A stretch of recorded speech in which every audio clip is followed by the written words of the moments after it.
In 5th place, their origins in the profession. Honestly, before today, I never really dug too much into the personal lives of Ed and Lorraine Warren, preferring to focus my interest on their professional work, and only really knowing about their daughter Judy from the rare time they mentioned her in one of their books, and her husband because of all the rare footage he's publicized since Ed and Lorraine's death. Outside of the Hollywood romanticizing, which I promise I'll touch on eventually, how did Ed and Lorraine actually fall into this line of work? So Lorraine was 9 when she first saw auras. She thought everyone saw them, but found out quickly otherwise when she brought it up at her Catholic school, when she compared the lights surrounding the Mother Superior and Sister Joseph, and was told immediately to never talk of what she saw ever again, learning to, hide her gifts or joke it off. Ed, on the other hand, grew up in a haunted house. He'd look into closets and see faces, one specifically of an old lady. The temperature in his room would drop and he would hear footsteps and heavy breathing. When he brought it up to his father, he was told that, there's a logical explanation for everything, and just leave it at that. So they both did their very best to try and ignore their gifts, wanting to live normal lives, but the universe drew them together and had different plans. Ed had a near-death experience while serving in the Navy during World War II, when the ship he was on collided with an oil tanker in the North Atlantic. A fire erupted and all of the men on the ship had to jump overboard. As Ed was in the icy water, he prayed for help and was soon rescued, believing it to be from cosmic interference. So after that experience, he returned home and asked Lorraine to marry him, and they got married almost immediately. After the war, Ed took up a profession as a fine arts painter, with the duo traveling from fair to fair to sell their wares, and eventually this became helpful during the beginnings of their work. They would research houses they believed to be haunted, and then, go to that house. After Ed would paint the domicile, he would hand the painting to Lorraine, who would knock on the door and offer the homeowners the painting as, their ticket into the house. Once she struck up a conversation with the homeowner, they would learn more about the property and hauntings, if there were hauntings, that is. At one house, which already had, some local notoriety as a supernatural hotspot, Lorraine went into spontaneous trance and claimed that this is where she learned not to fear death. I thought there was more to that. In 4th place, we have the White Lady hoax. Just so we all have the same context going into this, the White Lady is the name of the ghost that haunts the Union Cemetery in Easton, Connecticut. So most locals believe her to be the ghost of Harriet Seeley, whose young son passed shortly after being born, with Harriet herself passing soon after. Legend believes she may have died in hopes of finding her son, and still wanders their final resting place searching him out. Other folks believe the White Lady is the ghost of a woman from the 1940s who killed her husband and later herself and is, doomed to wander the graveyard. Her physical description is the one thing that remains consistent. She is a young woman wearing a white dress with dark hair. So me if I was wearing white, which will never happen here. I promise you that. It seems as if she enjoys scaring the daylights out of the living, which, once again, my kind of gal. Many who have witnessed her believe that they have almost hit her with their vehicle, only to find no trace of her once they pull over. Others claim they have often seen her hovering slightly above the ground around the cemetery, going back and forth amongst different gravestones. Now, Ed Warren was obsessed with her and has gone on record as being, determined to capture footage of her on film. Once he was able to do so, he kept the tape for himself. Yeah, he hoarded that tape like it held the secrets to the universe, or, like he was the US government with all the proof they have of alien life. He allowed a select few people to view it while, it was being held in his personal archives, and none were ever allowed to further analyze it on their own time. I'm raising an eyebrow right now in suspicion. And once again, if I had a red flag, I'd be waving it right here. So since the passing of both Ed and Lorraine, their son-in-law, Tony Spera, has released the footage in its entirety to YouTube. The tape shows an apparent white human figure moving behind some tombstones. Similar to videos of UFOs, Bigfoot and the Loch Ness Monster, the figure is at that perfect distance and resolution so a shape can be seen, but we don't have any details that could lead to a definitive identification. A woman named Judith Penny, who I will discuss in more detail later, has said she helped Ed maintain his reputation as a ghost hunter. So what does that mean? So when he claimed to have captured the White Lady on tape in the summer of 1990, after camping out in the graveyard for a week, allegedly, Judith was the mystical being spotted on tape, masking herself with a white sheet. In 3rd place, we have Catholicism as an undercurrent.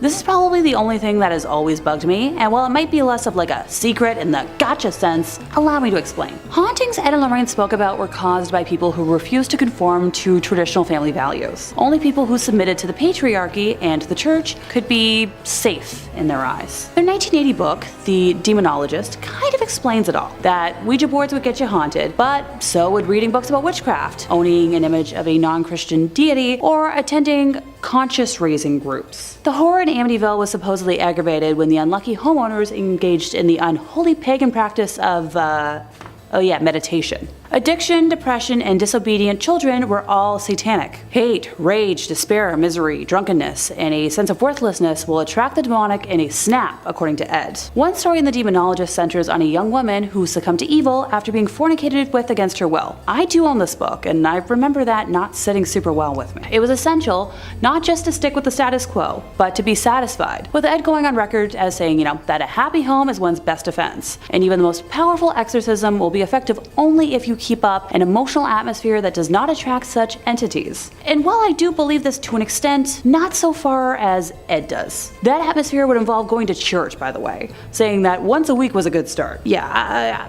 I don't go to church. When you really think about it, the Warrens' entire basis of work kind of relied on victim blaming, evil that could, only happen to people who were already evil themselves. So personally, I don't agree with this whatsoever. Bad things do happen to good people, and not just because they don't follow Catholicism doesn't make someone evil. If you don't see what I'm seeing, allow another quote from Ed to help clarify things.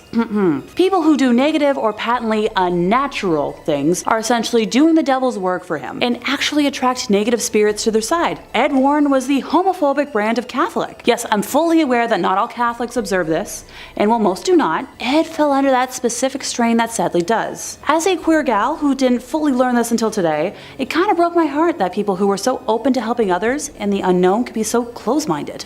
In second place, we have fraudulent items in the museum. So Ed and Lorraine were investigating numerous cases from the 1950s until they passed, right? And they founded a whole society devoted to the research and investigation of the paranormal in 1952. Not to forget their entire museum attached to their home dedicated to objects from their cases. So, explain to me how their website only has 10 public case files, and why so much from the museum looks like leftovers from a spirit Halloween. Doesn't anyone else find it pretty suspicious that we only get details from their really big news cases, while artifacts from other lesser cases are barely a footnote and have no story or witnesses attached? So in one corner of the Warrens Occult Museum is the skin of a tiger that is said to have killed 33 people in India while possessed by a demonic spirit. But yet, when I try to research this were-tiger, I find no account of any reportings in history about such a case, outside of, their quotes, or any offers from Ed and Lorraine to go into detail about any events leading to how it came into their possession. Seriously, take a look at some of this stuff.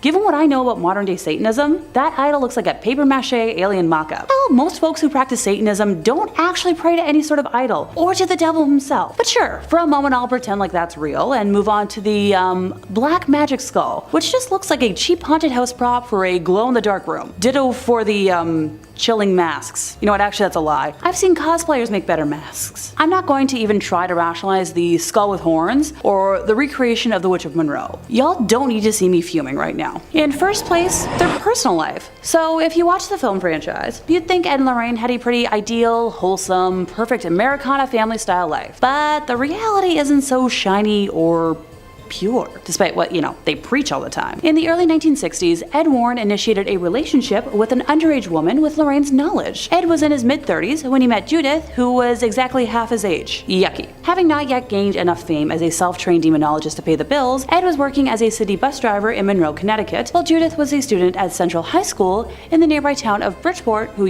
conveniently rode his bus route. The two began an amorous relationship, according to a legal declaration from Judith in November of 2014. Heck, by 1963, she had moved into the Warrens' home, and for the next 40 years, she had a sexual relationship with Ed with Lorraine's knowledge. That same year, Judith was arrested after someone reported her relationship with Ed to local police, because, busybodies everywhere. And she spent a night in the North End prison in Bridgeport, while police tried to persuade her to sign a statement admitting to the affair. After she refused to cooperate, she was ordered by the court to report to a delinquent youth office for the next month. So, Ed, being the great guy he was, picked her up from school every week and drove her to the mandated meetings. Judith claimed that Ed told her many times that she was the love of his life. The Warrens explained her presence in the home as a niece or a poor girl who they had taken in out of charity and who helped them with office tasks. And she was mentioned in a lot of their books as being, their secretary, most notably in The Demonologist, which I've already quoted a couple times today. What do you know? I own a copy. In May of 1978, while in her 30s, Judith became pregnant with Ed's child,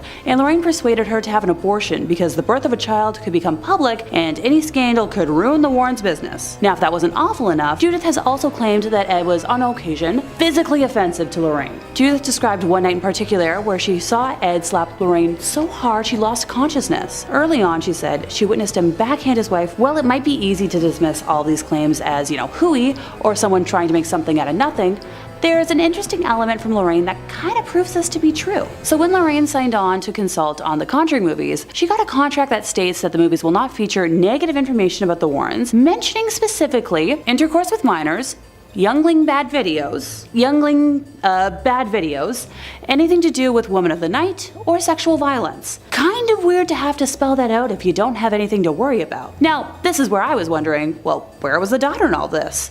Judy is still very much alive. What does she have to say about it? She spent most of her years living with her grandma and not her parents, claiming that it was because her parents were always traveling, so it was the easier and safer option. Her parents told her that they took Judith Penny in so she could have a place to stay and watch their house. But their daughter could have helped watch the house if she lived with them. Just saying. Number 5. Annabelle. Well, it just would not be the Warrens without Annabelle. She's easily the most famous thing in their collection, and let's be real, she's probably one of the most famous dolls on the planet. Barbie, Annabelle. Do you ever wonder if they ever thank her for all the good publicity she's given them? By now, I'm sure if you're watching this video, you know the story of Annabelle, the haunted doll that they kept captive, but I'll run it by you again in case you don't. It was given to a nursing student as a gift from her mother, and within days, things started getting scary. Notes would appear around the house scrawled in red liquid that read out terrifying messages like, "Help me." Allegedly lunged at the girl's boyfriend one night, and well, after a doll comes alive and lunges at you, you call some help. And then Ed and Lorraine were called in to exorcise the demon inside Annabelle. In the end, they keep her locked up very tight, surrounded by rosaries and holy water to ensure the demon inside can't harm anyone anymore, and they keep her locked up except when they wheel her out for publicity events and take her to conventions. While Annabelle has enjoyed quite the career as a movie star, the real Annabelle is locked away to keep the evil dormant. In this footage, we're treated to some up close and personal glamour shots of Annabelle in the flesh, or stuffing, I guess, locked tight in her cage. The footage comes from Tony Spera, the son-in-law of Ed and Lorraine Warren, who's gonna get mentioned a whole heck of a lot in this video. He takes us on a brief tour of the museum, getting a real up close to it. Even through a YouTube screen, you can feel some evil radiating off this doll. Now sadly, if you're a big Warren superfan and you want to go check out the museum, unfortunately it's closed right now, but they are hoping to reopen it. So one day Annabelle can get back to scaring her fans in person like she always has. When I said before that they take her out to conventions, that wasn't just me being snarky, it's real. She just recently was at the Warrens Paragon, the convention dedicated to supernatural hunters of the paranormal. You can line up, take a photo with Annabelle. I'm not sure if I'd take a selfie with her though.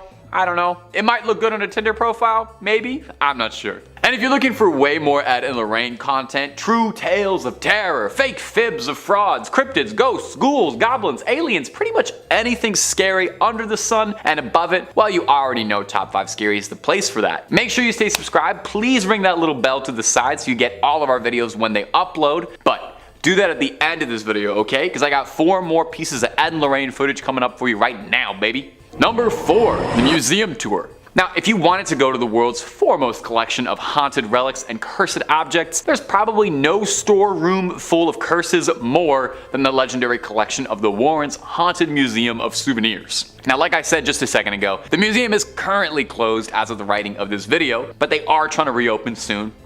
Cross your fingers. But in the meantime, you can take a digital tour, as this footage posted by the Warren's son-in-law, Tony Spera, shows Mr. Warren giving a guided tour of some of the more unique haunted artifacts resting in the Connecticut garage. Now the full video, definitely worth a watch if you're a big fan of the Warrens, since it's as close as you'll be able to get to walking around the museum these days. It's a full half-hour long of old Ed going into grand detail and recounting some stories about some of their more notable and famous cases. Shoutouts include the witch Hannah Cranna, an old Connecticut legend, or the Conjuring mirror, which might sound like it has something to do with the movie, but very confusingly refers to a case where someone used this mirror in a ritual to try and summon a demon, a different demon. Ed talks briefly on some of their many cursed dolls and toys, such as a dinosaur from the Devil Made Me Do It case and film, and of course, no visit to the Warrens Museum would exclude Annabelle. She's the star attraction of the place, probably what keeps the lights on for so long. She's shown under a tight lock and key, and Ed goes over the history of how they brought her in, and he touches briefly on the containment protocol for her, how she has to always be locked up in a storage box behind glass, surrounded by rosary beads and doused in holy water in an effort to keep the vile spirits tucked away. A small question: if a spirit is so powerful and malevolent that it's got this unspeakable ancient evil that attacks humans, wouldn't it be stronger than a pane of glass? Wouldn't it be stronger than a thin little thing of glass? I guess it's a doll, but I didn't think the solution to ultimate evil was to just put like a fence around it. That's what you do when like a dog is getting into stuff that you don't want them to get into. You just fence them out a bit in the backyard. Dogs, haunted dolls. Okay.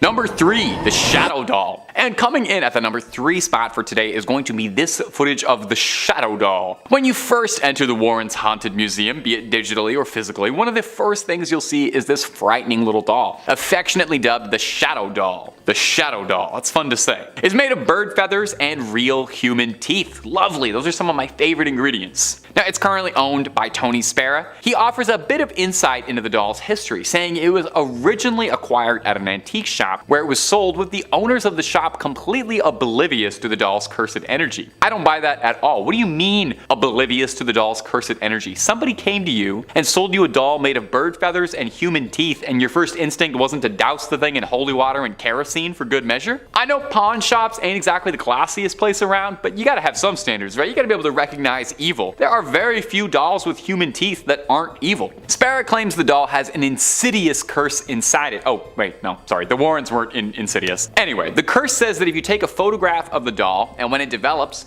you write a curse that you'd like to inflict and then send it to your victim. The person who then opens the envelope and sees the photo of the doll will invite the curse into your home. The doll is also capable of some dream magic like Freddy Krueger, and can even stop your heart while you're asleep if Mr. Warren is to be believed. And I know what you might be thinking. Did you just curse all of us by showing us this footage and pictures of the doll?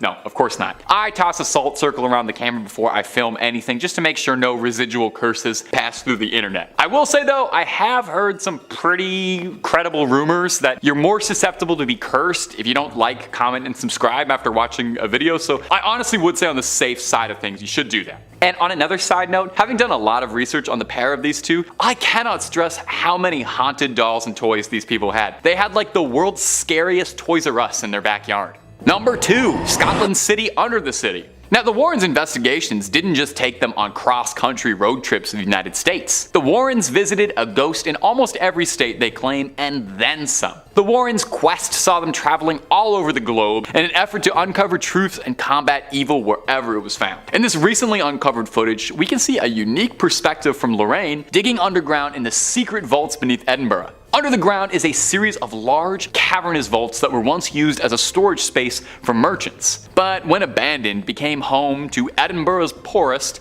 who began to make it their dwellings. Probably a real nice space, you know, no daylight, musty air, thriving rodent population, but you know what? For the right price, I would probably go for it. It's probably better than most apartments in Toronto. Because of this, the vaults were the perfect place to conduct a little nefarious business that aren't quite fit to discuss on YouTube, but naughty stuff, just know that. It's believed that 2 of Edinburgh's most prolific criminals hid bodies here before taking them to medical schools to sell off. Having known this, with this context, it's absolutely no surprise that people believe the vaults to be haunted and claim that they feel watched or touched when walking through them. So, if there's something weird going on, the Warrens follow. This one's actually pretty cool footage, I gotta admit. It's first person, making you feel like you're exploring the subterranean depths with her. She's being guided by an old Scotsman who seems to know the tunnels pretty well, and I gotta say, if I ever take a tour of an underground vault, this is exactly who I would like to be taking me in. An old Scottish man, that's the most appropriate and trustworthy way to go ghost hunting. Now, they didn't find anything on this particular investigation, but while in there, Lorraine does claim that she can feel something communicating with her. Could it be spirits from long ago reaching out to Lorraine Warren, who claimed she had an extrasensory gift? Or maybe it was just kind of cold down there. And number 1, an exorcism. To some, the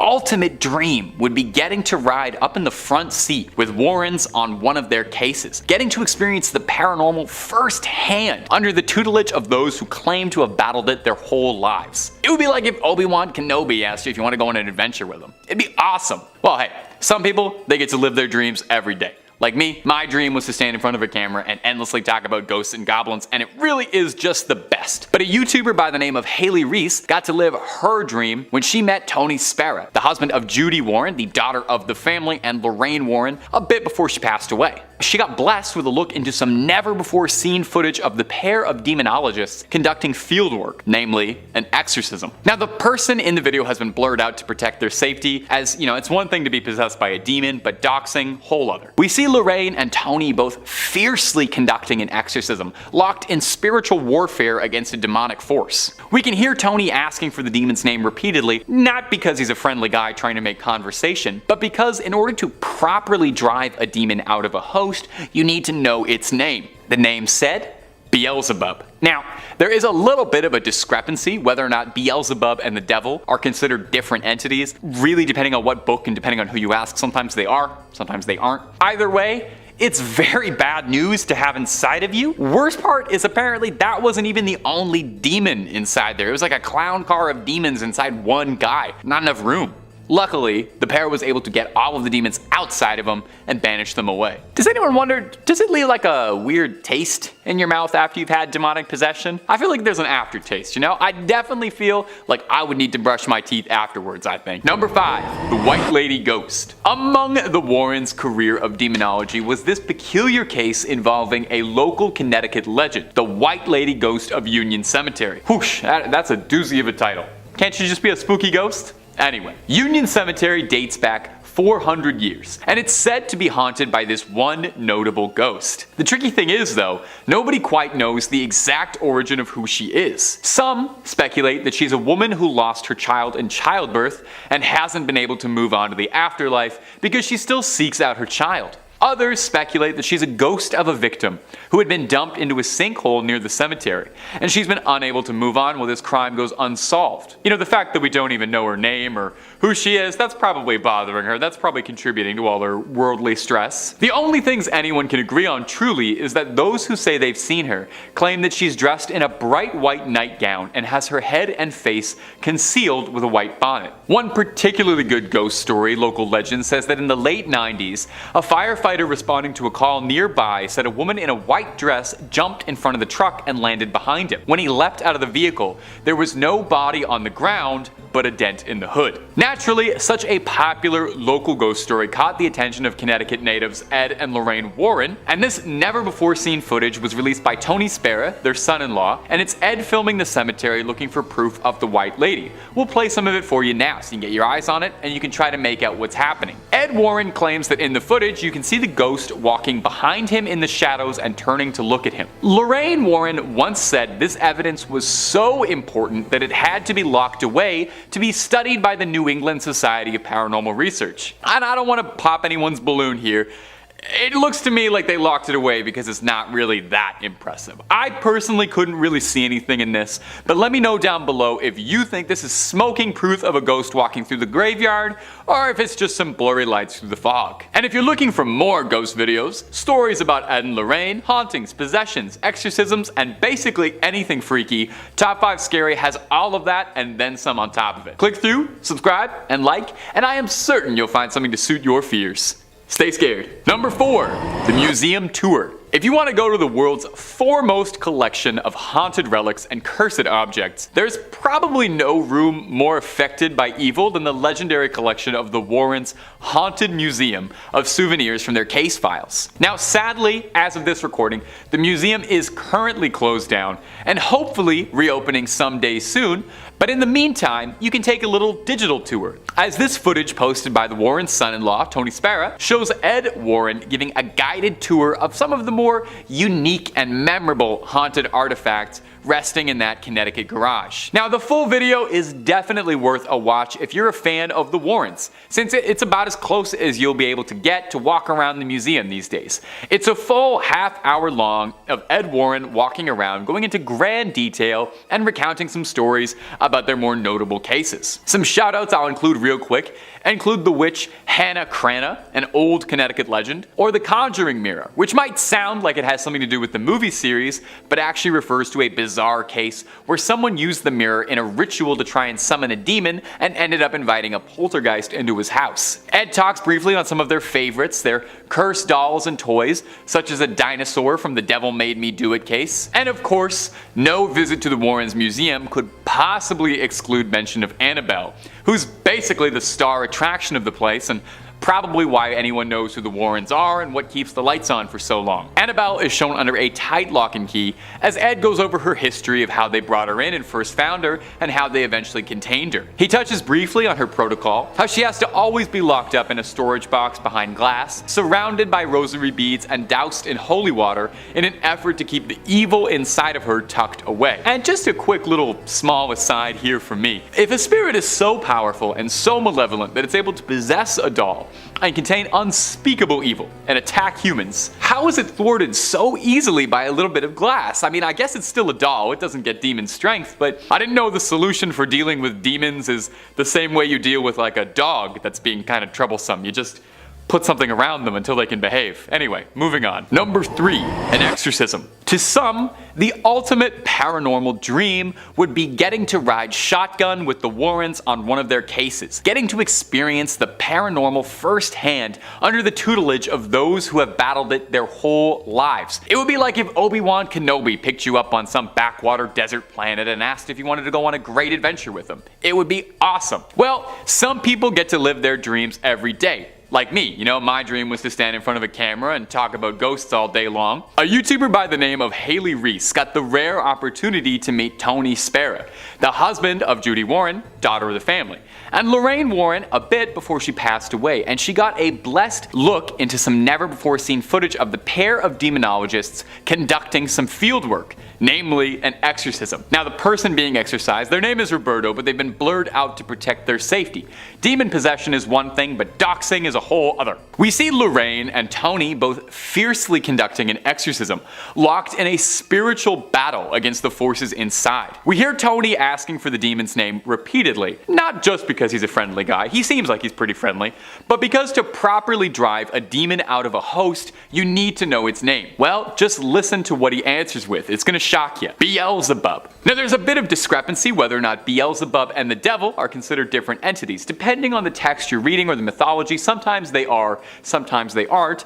Either way, it's bad news. It's not something you would like to invite inside you. The worst part is if you're listening, apparently that's not even the only demon inside. It was like a clown car of demonic energy inside one guy. Now, thankfully, after a tough battle, they were able to get all the demons outside of him and hopefully banish them all away. Do you think it leaves like a weird taste in your mouth after you've had demonic possession? Like, you know, when you wake up, like after having a nap and your mouth just feels weird? I feel like I need to brush my teeth a few times at least afterwards. Number 2, Annabelle on tour. Annabelle is the #1 name in cursed dolls. Sorry Megan, we love you, but Annabelle's got staying power and she's just been here longer. More movies too, although on a side note, I'm hoping they make more Megan movies. As such, Annabelle has become quite popular, with a lot of demand for the cursed toy, despite the fact that, you know, she's got a demon inside of her and is apparently very evil, and she should be kept under proper lock and key.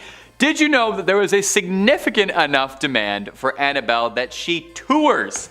Yeah, you heard me right.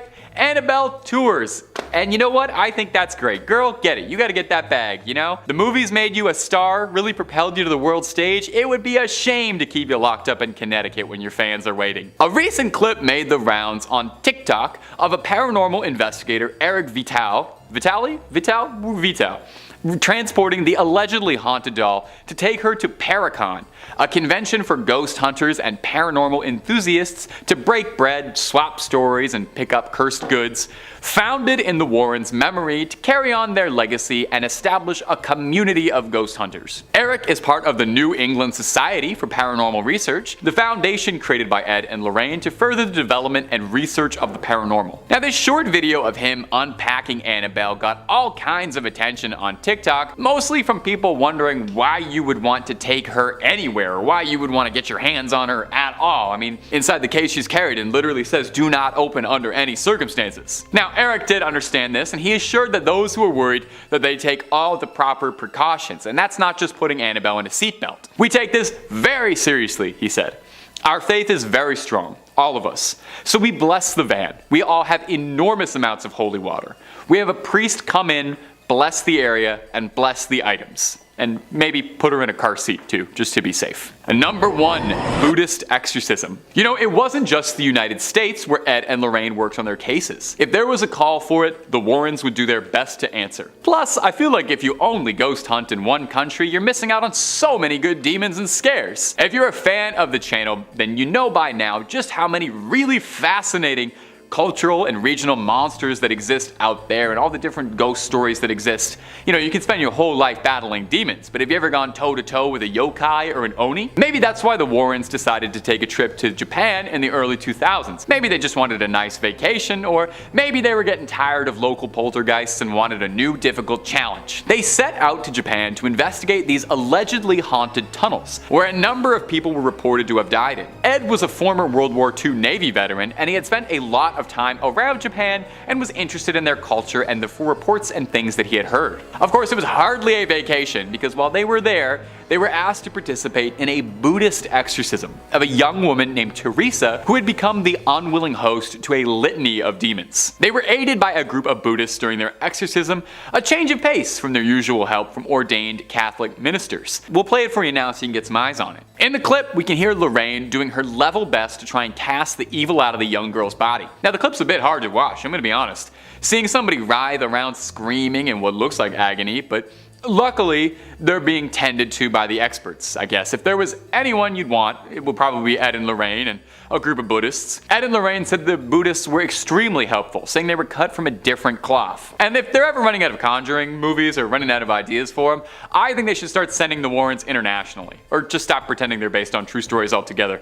Have the Warrens try to fight Godzilla, or have them fight the Predator or something. Let's see them exercise their way out of that one. Let's see holy water and a little rosary take on the Predator. In 5th place, we're starting with a lesser-known artifact from the Warrens' home. What appears to the innocent eye as nothing but a long black spike, perhaps left over from a construction project of sorts, holds a history of sadness and evil doing. Being the oldest item listed today, its history dates back to its use in the 1700s. While the name of the witch it belonged to has been lost to time, the spike was originally used in a black mass ritual, in an attempt to summon Satan himself to this world. The witch we're speaking of had attempted to curse the stake over the course of her pregnancy, hoping that it would become strong enough to take the soul of her womb in exchange for the devil. During the ritual, she plunged the stake into the flesh as sacrifice, but while it strengthened her relationship with Satan, it did not succeed in bringing him to Earth. The stake was passed down as a family heirloom, bringing a feeling of longing and sadness to any that held it, until it was finally acquired by the Warrens. Moving along to 4th place, we're discussing the only item on this list that's made its way to Hollywood: Bathsheba's jewelry box. In January 1971, the Perron family moved into a 14-room farmhouse in Harrisville, Rhode Island, where Carolyn, Roger, and their 5 daughters began to notice strange occurrences almost immediately. It started with events that most of us probably wouldn't even register. Carolyn would notice that the broom went missing or seemed to move from place to place on its own. See, I'd personally be chalking that up to my ADHD.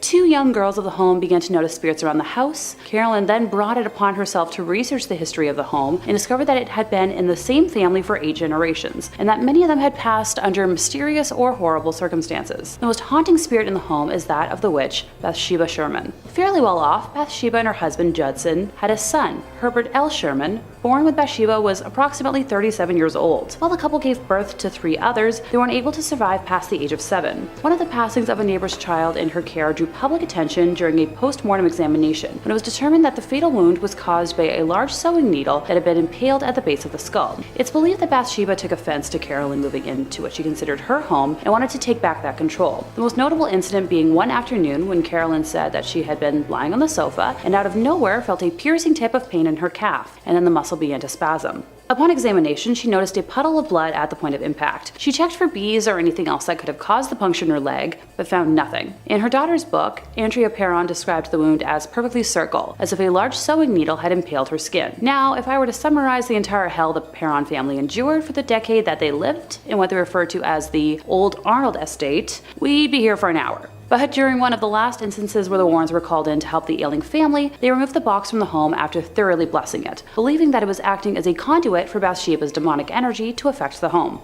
Moving on to our third place, we have the Conjuring mirror. Unlike the last artifact on our list, this has nothing to do with the Hollywood franchise. Originally belonging to a 45-year-old New Jersey man named Oliver Birnbaum, it was used to practice a medieval ritual known as speculum, or mirror magic. He performed a lengthy incantation ritual known as a conjuring formula, inviting the spirit world to assist him in manipulating the future. In the beginning, Oliver saw very little in the mirror, other than the movement of blurred forms or quick little incidents that meant nothing to him. But the more he concentrated his attention into the mirror, the more control Oliver gained, and ergo, the more he could see. After performing this ritual obsessively for many months, he got to the point where all he had to do was state what he wanted to see and the desired image would appear, eventually being able to tune into the future whenever he wanted. He gained the ability to project people he didn't like into the mirror, singling them out for punishment or revenge. The unknowing victim would be shown in a future situation, and Oliver would will misfortune to that person, being able to see his justice occur in the mirror just the way he planned it. And while this sounds like a fun projection of one's imagination, these malicious acts would actually be carried out by inhuman spirits. In order to make a victim fall down the stairs, a spirit would either momentarily disorient the person, apport some grease on a step, or go so far as to give the victim a psychokinetic push. Eventually, Oliver neglected the part of the ritual where he had to give homage to Satan, and as a result, the evil he proposed for others began to occur to him, along with the spirits that he turned loose on his enemies, now infesting his own home instead. After about a week of torture, this man was so terrified that he called a prominent Catholic official and begged him to send a demonologist to his house. When the Warrens arrived at the address, they met a man frightened out of his wits, and rightfully so. Doors were opening and closing by themselves. Every minute, something would crash and break or bounce off a wall and smash. Ed was able to reverse the ritual originally enacted by Oliver and bless the house, stopping the disturbance. As the Warrens were about to depart, Oliver insisted that they take the mirror with them, and the 5-foot-tall antique now lives in their museum. In second place, we have the black lace veil. Now, while I obviously love the idea of a cute gothy aesthetic, this is anything but. After one of their public lectures, Ed was conversing with a couple that had been in the audience, where the boy introduced himself as Alan and explained that he'd brought his girlfriend Lonnie to the lecture because he suspected that she'd been overtaken by some occult influence. He explained that when his girlfriend became angry, her features would change into something resembling a wolf, and then the voice of a different person would speak from inside of her. When Lorraine walked over to join the group, Lonnie experienced an episode of instantaneous possession and lurched out in an attempt to attack Lorraine. This incident terrified everyone in the vicinity, with the Warrens ending the audience chat session immediately, before Ed escorted the couple to an offstage room, but Lorraine stayed outside. In the backstage room, the girl was fully under possession, breathing heavily, and her facial features had transformed into the wolf-like appearance the boy had talked about. After about 10 minutes, the possession passed. Lonnie was lucid enough to explain dealing with memory loss, along with losing hours and days of her life over the last 3 months, a symptom that is common in possession. She went on to share her background. She was a girl wealthy enough to buy whatever she wanted, but money can't always buy love. Originally, her now boyfriend Alan had refused all of her advances and bribery attempts at becoming hers, and she had resorted to visiting a store prominent in selling tools to help with witchcraft, purchasing there a book on the black arts, and later that night performing a ritual for acquiring lovers. This ritual involved, you guessed it, the black lace veil, on top of which she placed a crown of goat horns before renouncing God and her baptism, along with swearing allegiance to Satan, finishing the ritual by washing down the vow with a cup of animal life force. You know, simple stuff. About a month after Lonnie performed the ritual, Alan began paying her the attention she craved, making her entitled world perfect. What she hadn't counted on, however, was that she was in debt to the demonic, having given them permission to enter her life. Ed knew immediately that Lonnie would have to undergo an exorcism as soon as possible and made contact with a priest the next morning, who was able to come and assist with the procedure. Upon arrival, the priest insisted on testing the spirit. He instructed Lonnie to close her eyes and slowly count to 20, while his assistant stood behind her and placed a cross 6 inches behind her head. The entity possessing the girl suddenly went wild, screaming, "Take it away! It burns! Take it away!" During the exorcism, it kept screaming, she's mine, her soul is mine," in reference to Lonnie. It was eventually separated from Lonnie, but just before it departed, the thing vowed it would return to another. The Warrens brought the black lace veil, goat horns, cup, and the Conjuring book home with them so she would be safe from repossession. But the tale of the veil doesn't end here. Ed received a phone call one day from a man named John Rand, who wanted him to meet his daughter Charlene, who he explained possessed a natural knowledge of what he took to be witchcraft. When she stared at people, even when they weren't aware of it, she'd fill their mind with inhuman terror. John called Ed specifically because Charlene was manifesting different personalities, some male, some female, and some that couldn't even be called human, but all making extremely threatening statements to John and his wife. life. Upon bringing Charlene to various doctors and clergymen, they recommended John be put in contact with Ed, and Ed agreed to have the girl and her father visit his home the next weekend. When Ed attempted to shake Charlene's hand upon meeting her, she backed away and stared distressfully at him, keeping track of every move he made. His attempts to question her resulted in no-end answers, and her eyes began to wander about the room in boredom. When they landed on the black veil, Charlene jumped up, grabbed the veil, and clutched it to her chest. Her features immediately began to transform into those of a wild, sneering creature distinct from this otherwise attractive girl. Ed drew 2 vials of water to himself, one unblessed, the other blessed by an exorcist, and moved away from what was no longer Charlene, but an inhuman spirit, a lesser devil of hell. Horrid moaning and various animal sounds came from the girl as Ed blessed her, banishing the demon away for now a second time. These items have since been locked away in the museum. And finally, in first place, we have the Ouija board recovered from the Donovan household. 15-year-old Patty Donovan came across the Ouija board and decided to use it to find a friend. From the first yes in response to her queries, Patty was hooked. She spent months falling in love with a spirit she believed to be in love with her, telling it intimacies about her everyday life. After about a year of telling all of her secrets to the board, Patty had become emotionally dependent on the spirit, asking it one night to reveal her future. During the very long session, it laid out a scenario of Patty's life for the next 6 years, providing specific details, right down to the date of the birth of her first child and the fact that she would have a total of 3 children by 1978. All information that would eventually prove true. Being as dependent as she was, on the evening of March 2nd, Patty now pleaded for the spirit to manifest. The next morning, Theodore Donovan found the spark plug wires pulled out of his car, the rubber hoses unfastened, and the fan belt cut out when he was attempting to start his vehicle. Not much later, Patty attempted to start her car. It was discovered later that the internal engine had been completely disassembled. That week, other incidents of apparent vandalism occurred around the Donovan house. Foundation shrubs were yanked out of the ground, roots and all. On the roof, a 6-foot cast iron pipe, which held electrical wires, was found bent at a 90-degree angle. On Friday, March 8th, Ted marked 1 flat on the kitchen calendar. No sooner did Patty get her car back from the shop than one of her other tires lost air. The next day, Saturday, her father made the same entry on the calendar, although this time it seemed the tire had been cut with a knife. In the meantime, Patty could no longer raise her invisible boyfriend on the Ouija board. Night after night, she tried to communicate, but the planchette would simply slide over to goodbye. She had no idea that her ethereal beau had actually manifested, in the form of a supernatural vandal. By the second week of March, material damage to the house and cars had become so troublesome that Ted had complained to the police. When they arrived, he pointed out the destruction done to the garden plants and shrubs, the exterior of the house, and the apparent intrusion into a locked garage to puncture the tires and tear engines apart. Before leaving, the policemen assured Ted that they'd keep an eye on the property during night patrols. Later that second week, after work, Ted and his wife Ellen were sitting in the kitchen with their son Brian when all three heard something smash against a wall somewhere inside the house. Cautiously moving to investigate, they found a gaping 18-inch hole in the plasterboard wall in Brian's room. Just as upsetting was the fact that the jagged edges of the plasterboard were pointing inwards, with the blow coming from inside the walls. Listening in the dark that night, Ted heard the sound of a board being pried loose, but after checking the entire house thoroughly, found no loose boards. The house was further plagued by loud noises every night that only escalated in frequency and volume, along with further unexplainable damage to the walls. On April 1st, furniture began to levitate, with a 250-pound dresser flinging its contents while flying erratically. Rocks had also begun to rain from the sky, pelting only the Donovan house, which the police bore witness to. Ted eventually broke down at work and explained the horror of his to his supervisor, who urged him to reach out to the Warrens. Ted instead tried moving his family into a hotel at first, and the spirits followed the family there, destroying the room and making so much noise that the family was thrown out of the hotel and forced to return home. Finally contacting Ed and Lorraine, they arrived in Maine as quickly as they were able to, finding the home in complete disarray. Lorraine said nothing, although at the time she sensed in the home the presence of entities so numerous and threatening that she had to fight with herself to keep from going back outside. After a lengthy tour of the house, Ed and Lorraine conducted an interview with the entire family, where Patty's history with the Ouija board was revealed. The Warrens then contacted the Catholic Church to begin the process for an exorcism to be granted, which sadly took a month. The family experienced many more unexplainable horrors during that time. Oh, let me know in the comments if you'd like me to go through their entire story in another video. After the exorcism took place on May 2nd, the family was finally free of the demonic torment, but left with over $5,000 in damages to their home, which would be over $30,000 in today's money.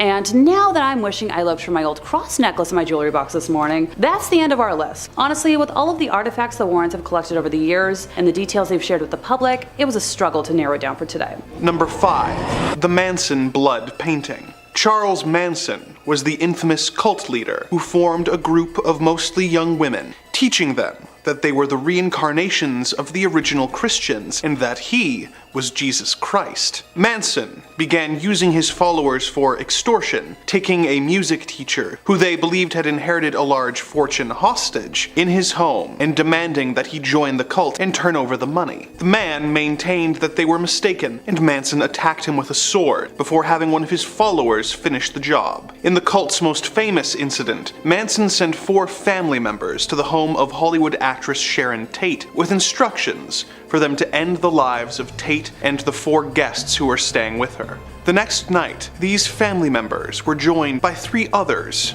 and brought by Manson to the home of Leno and Rosemary LaBianca, where they broke in and tied up the 2 residents at Manson's instructions. He then ordered them to dispatch the victims and left. Although it hasn't been conclusively proven, the Manson family are believed to be responsible for at least 15 other deaths, with Manson himself claiming at one point that he was responsible for 35 total deaths. Manson was apprehended and remained in prison until his execution in 2017. Even while in custody, he maintained a dedicated group of admirers, and after his death, his ashes were scattered at his funeral and an admiring artist gathered some of them up. The artist, Ryan Almighty, then used their own blood in order to paint a picture of the cult leader, using Manson's real ashes to fill in the eyes on the portrait. Many people who see the painting report it having a charged feeling, and many people refuse to look into the eyes of the Manson painting out of fear for what could happen. It doesn't have too much of a reputation for being haunted, but come on. If ever there was a painting that was begging to be haunted or cursed, it would be the one made with the actual human remains of Charles Manson. This painting should be destroyed or locked away in the Warrens Museum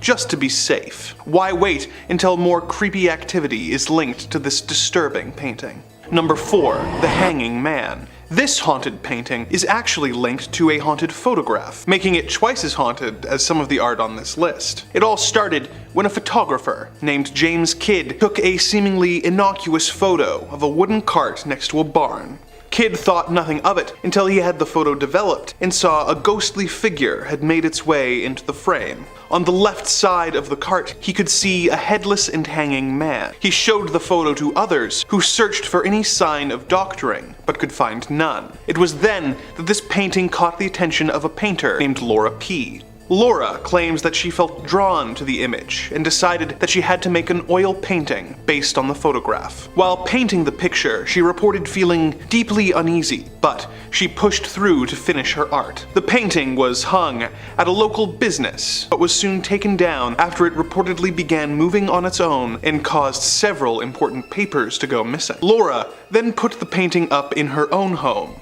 She soon began to experience strange occurrences. These included objects being knocked over or broken, mysterious knocking on the doors, strange leaks, and perhaps most disturbing, the apparition of the headless man in her home. Once word of the haunted painting got out, she received several offers from collectors to buy the painting. She has so far refused, claiming that she is afraid of what the painting could do in the homes of others. If this is truly the only thing preventing her from getting rid of this painting, which is apparently causing her to see headless ghosts, perhaps the right move is to give the painting to the Warren Museum, who, if nothing else, would know what they are signing up for, and could take it off of her hands. Number 3. The John Wayne Gacy clown paintings. John Wayne Gacy was the notorious serial murderer operating out of Chicago from the late 60s until the late 70s. He would lure victims into his home with the promise of illicit substances. He would then trick the young men into putting on a pair of handcuffs, claiming that he was going to demonstrate a magic trick. He would then force himself on them, hurt them for his own amusement, and then finally asphyxiate them before hiding their remains in his crawl space.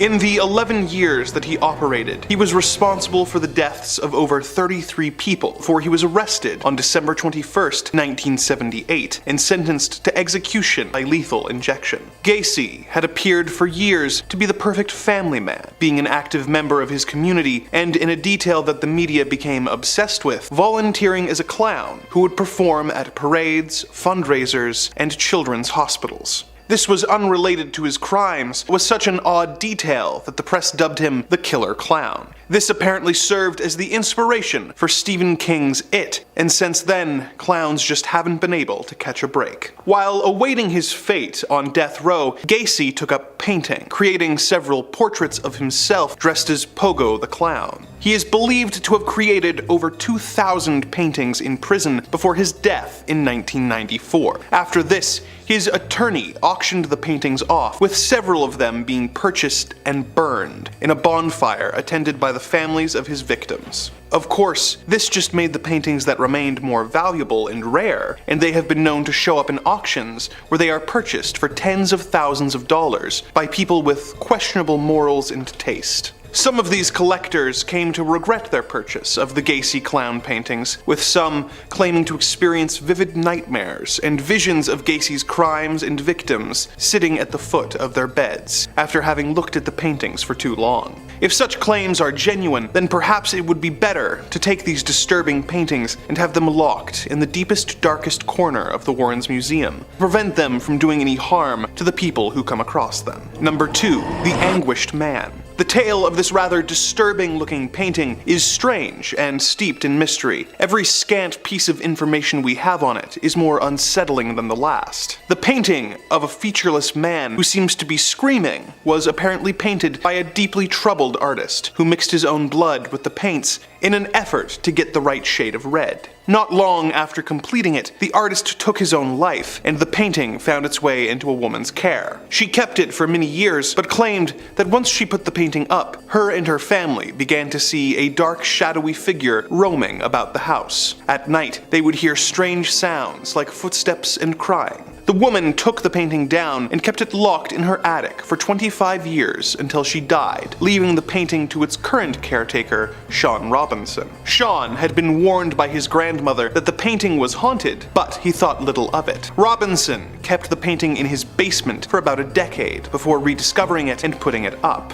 Once again, the family began seeing the dark, shadowy figure roaming the halls and hearing the sounds of weeping and moaning during the night. Sean began leaving a camera on by the painting to try and get evidence of its paranormal nature, and upon reviewing the footage, heard some odd noises and saw evidence of doors opening and closing, seemingly by themselves, and the painting falling over onto the ground. As time went on, the activity became more and more intense, with his wife seeing a strange mist and an unseen force pushing his son down the stairs. Things went from bad to worse when guests who came to see the painting began reporting intense and sudden nosebleeds. Sean takes the painting out from time to show it to paranormal investigators and television programs who want to hear his story, but otherwise, the Anguished Man is apparently kept locked away in a safe location to prevent any further harm from coming to unwitting people. As much as this might be the right move, someone like Sean, with very limited knowledge of the paranormal, might not be the right person to take care of such a dangerous piece of art, and it might be safer for him and everyone else if it were handed over to people with more experience dealing with cursed and dangerous artifacts, such as the people who run the Warrens Occult Museum. Who knows, perhaps the painting would prefer it, and would start up a friendly relationship with the Annabelle doll, and the two would become less evil, as they have each finally found a true bosom buddy. Or maybe it would just make things worse. The point is, we will never know for sure unless we try. Number 1. The hands resist him. This painting, featuring a sad-looking young boy and a creepy doll-like girl standing in front of a window, separating them from a series of hands emerging from the darkness, was created by an artist named Bill Stoneham in 1972. It was hung in a gallery. Both the owner of the gallery and the first critic to ever review the painting both died suddenly within a year of looking at the painting. The artist then took possession of the painting, but claimed that the two children in the painting would sometimes move, leaving the frame, and on one occasion, coming out of the painting itself into the real world. The artist put the painting on eBay, telling its stories, and many people who simply looked at the listing claimed to experience odd happenings, such as hearing voices or chills, or becoming ill. The painting sold for a little over $1,000, but if it is really so powerful, perhaps it should be taken to the Occult Museum, where the harm it can do can be limited as much as possible. Depending on what you consider terrifying, today might just shock your psyche. Just so we all have the same context going into this, the White Lady is the name of the ghost that haunts the Union Bohemian Cemetery in Easton, Connecticut. Most locals believe her to be the ghost of Harriet Seeley, whose young son passed shortly after being born, with Harriet herself passing soon afterwards. Legend believes she may have died in hopes of finding her son and still wanders their final resting place searching him out. Whereas other folks believe the White Lady is the ghost of a woman from the 1940s who, well, she killed her husband and later took her own life and is now doomed to wander the graveyard. Her physical description is the one thing that remains consistent. She is a young woman wearing a white dress with, well, dark hair.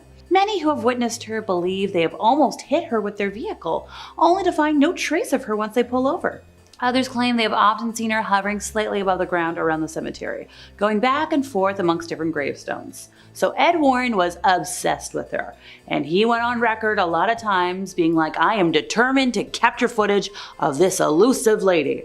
And allegedly he was able to do so, but then he kept the tape for himself. He hoarded it like it held the secrets to the universe, like it was proof of alien life. Now, ever since the passing of both Ed and Lorraine, their son-in-law, Tony Spera, has released the footage in its entirety to YouTube, and the tape shows an apparent white human figure moving behind some tombstones. And similar to most UFO footage, most Bigfoot footage, Loch Ness Monster, etc., the figure is at that perfect distance and resolution so you can see a shape, but you can't ID anything. Well, enter a woman named Judith Penny, who helped Ed allegedly maintain his reputation by faking this. So when he claimed to have captured the White Lady on tape in the summer of 1990, after allegedly camping out in the graveyard for a week, allegedly Judith was the mystical being spotted on tape, masking herself with a classic white sheet. Well, this next video is blurred on YouTube to protect the identity of the poor girl. I personally think it's up there as one of the most frightening things I've ever seen. At an hour and 20 minutes long, it depicts a Catholic bishop in Connecticut attempting to converse with a demonic entity that has possessed the body of an innocent young woman, while her family restrains her. Ed and Lorraine were the ones to alert the church to the possession after meeting this young girl during an audience chat session that was held at the conclusion of one of their public presentations. During portions of the exorcism, when prayer is done, you can hear the demon acting wildly, and it originally refuses to give its name, both of which are quite common in cases of demonic possession. Eventually, we learn that there are not one, not two, but 4 demons possessing our victim, with one of them identifying themselves as Robert, a name associated with the son of Satan. So this footage was unreleased until after the passing of Ed and Lorraine, and it's believed they were told by the Catholic Church to specifically keep it under wraps. But their son-in-law doesn't have the same fear or respect for the church, depending on how you look at things, so I guess we have Tony Spera to thank. This next video is from 2014, and it's a ritual that was captured on camera by a man who heard the shrieks of a woman inside a sanctuary and filmed it through a peephole. This incident occurred at the Assumption of the Virgin Mary Church in Paranormal and DG in February of 2014, and the church's priest, Marek Dunda, confirmed the video is real. But he's like, if there's something filmed through a keyhole, there's nothing more to say about it. Which, like, okay, good at dodging the question, I guess. So obviously, because of the nature of the video, it's kind of hard to tell what's happening, but it appears that at least 2 people surround the woman, who can be heard screaming in absolute agony with momentary pauses in between the duration of the just under 2-minute long video. Daniel Trachta, who captured the video after hearing the screams, warns people in the description to watch the chilling footage while wearing headphones. When asked about the condition of the woman in the video, the priest said any details about her or her state were private. And don't get me wrong, while I'm glad the church is protecting her privacy, I just hope she was able to find solace and be healed of her demons. On April 5th of 1991, 2020 featured a segment that showed an actual Roman Catholic ritual of casting out demons.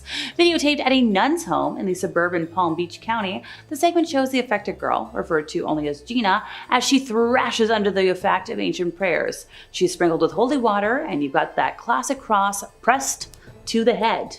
Obviously, because she's possessed, she's retching, she's writhing, she's yowling, she's baring her teeth.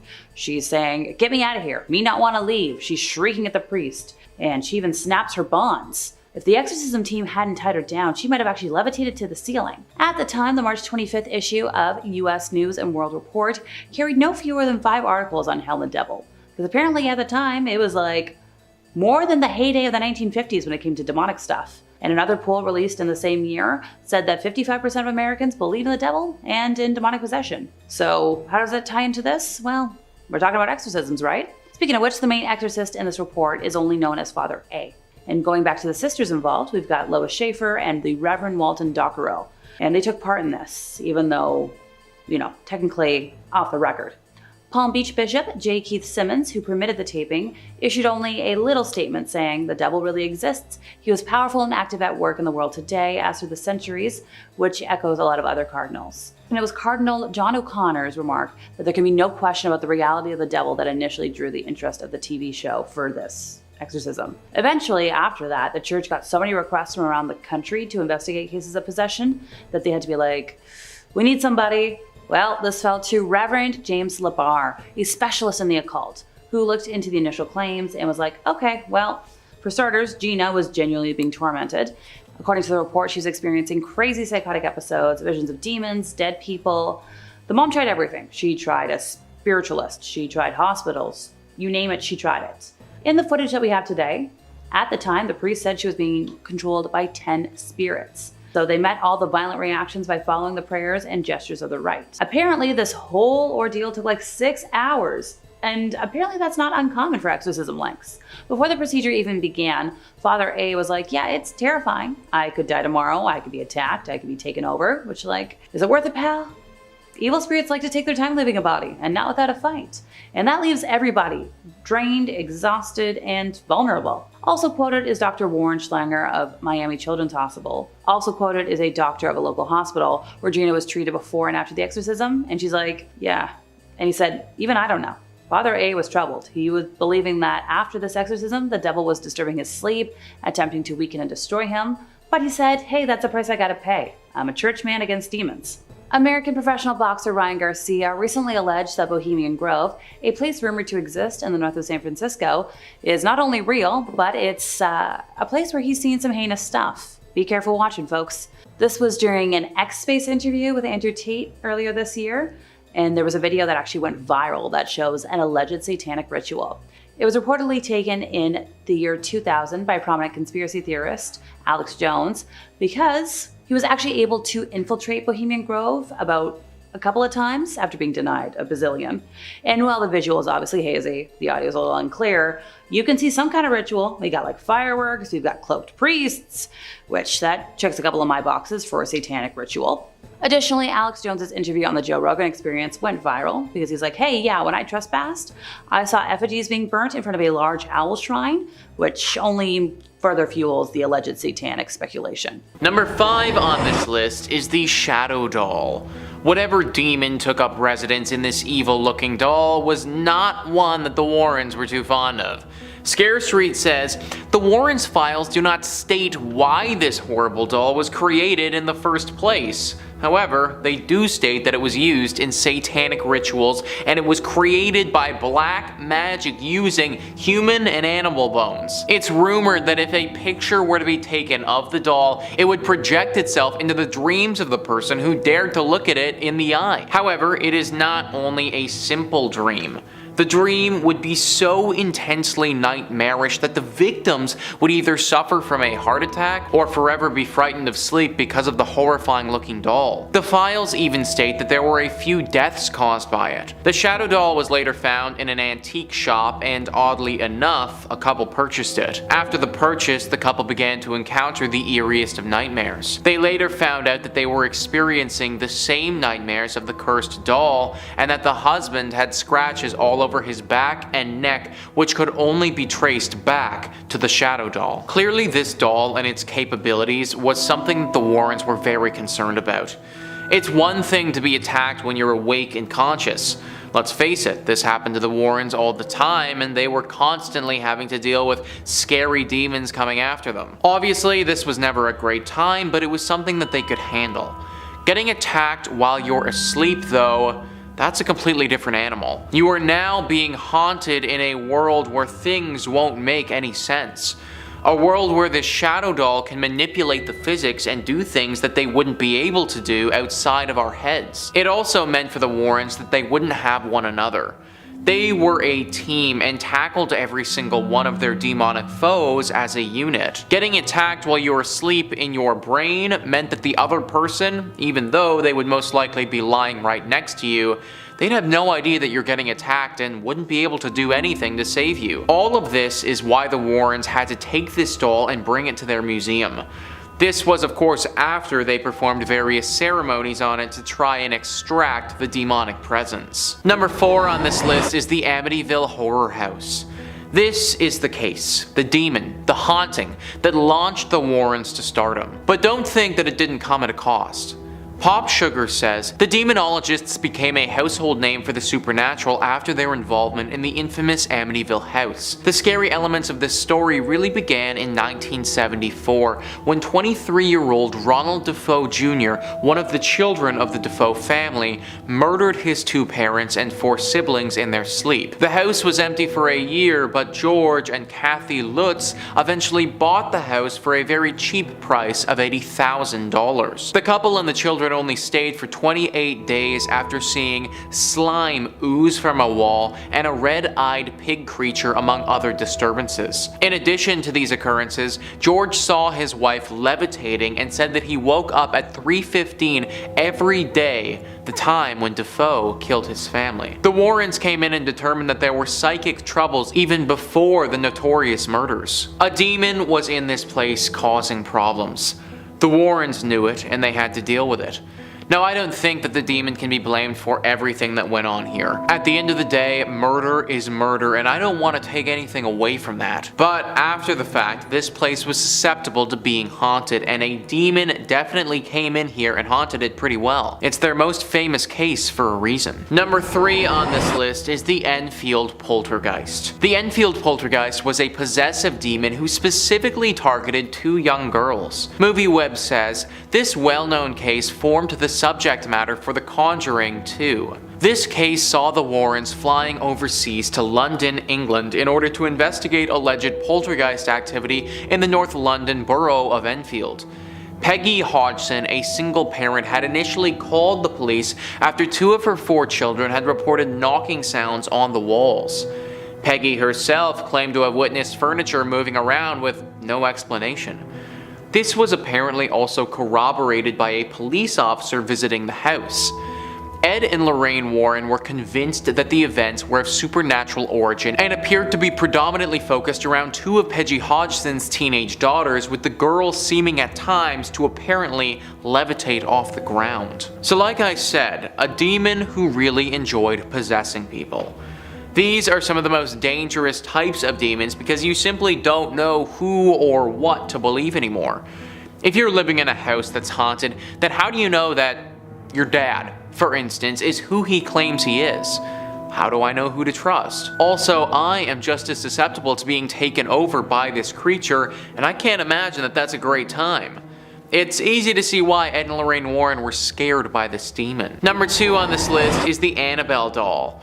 One of the most famous demons that the Warrens ever encountered, Annabelle certainly gave the pair many sleepless nights. The story behind Annabelle starts with a girl named Deirdre, who got the doll as a gift from her mother. It was a nice gift at first, but it wasn't long after she had it that she started noticing some weird occurrences. She would leave the doll in one spot, and then when she came home later that day, sure enough, the doll had moved somewhere else. Pretty creepy. This was creepy to begin with, but it gets a lot worse. One day she came home and noticed that the doll was covered in blood. It was at this point where she decided to seek a professional opinion. She sought the help of a medium to get advice. Scare Street says the medium told her about a little girl named Annabelle Higgins, who was once a happy child playing in the fields until her life mysteriously ended. After her death, she roamed the buildings that were built on this field. One night, her boyfriend, Cal, woke up to see Annabelle shocking him. It was awfully strong. Another night, Annabelle had attacked him and left him with 7 bloody scratches on his chest. They decided to contact their local priest, and that was how the Warrens heard their ominous story.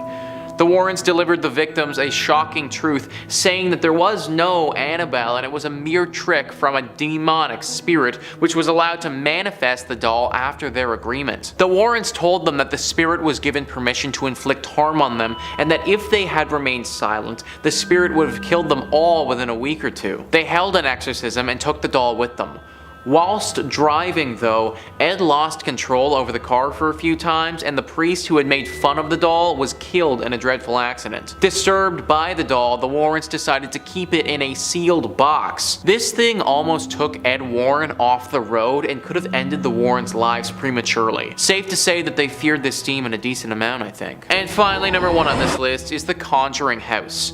The famous Ed and Lorraine movie was based on fact, folks, one of the scariest run-ins the pair had with the demon. MovieWeb says the house in question, located in Harrisville, Rhode Island, is said to be haunted by the ghost of a woman alleged to be a witch. The commonly accepted story states that the woman killed her son and herself in order to haunt any future occupants of the house. The Warrens' investigation took place in 1974 when they made repeated visits to the property in order to investigate reports of a malevolent entity capable of lifting beds, whilst also filling the air with the reek of rotting flesh. This particular was of course the basis of the first film in the series, The Conjuring.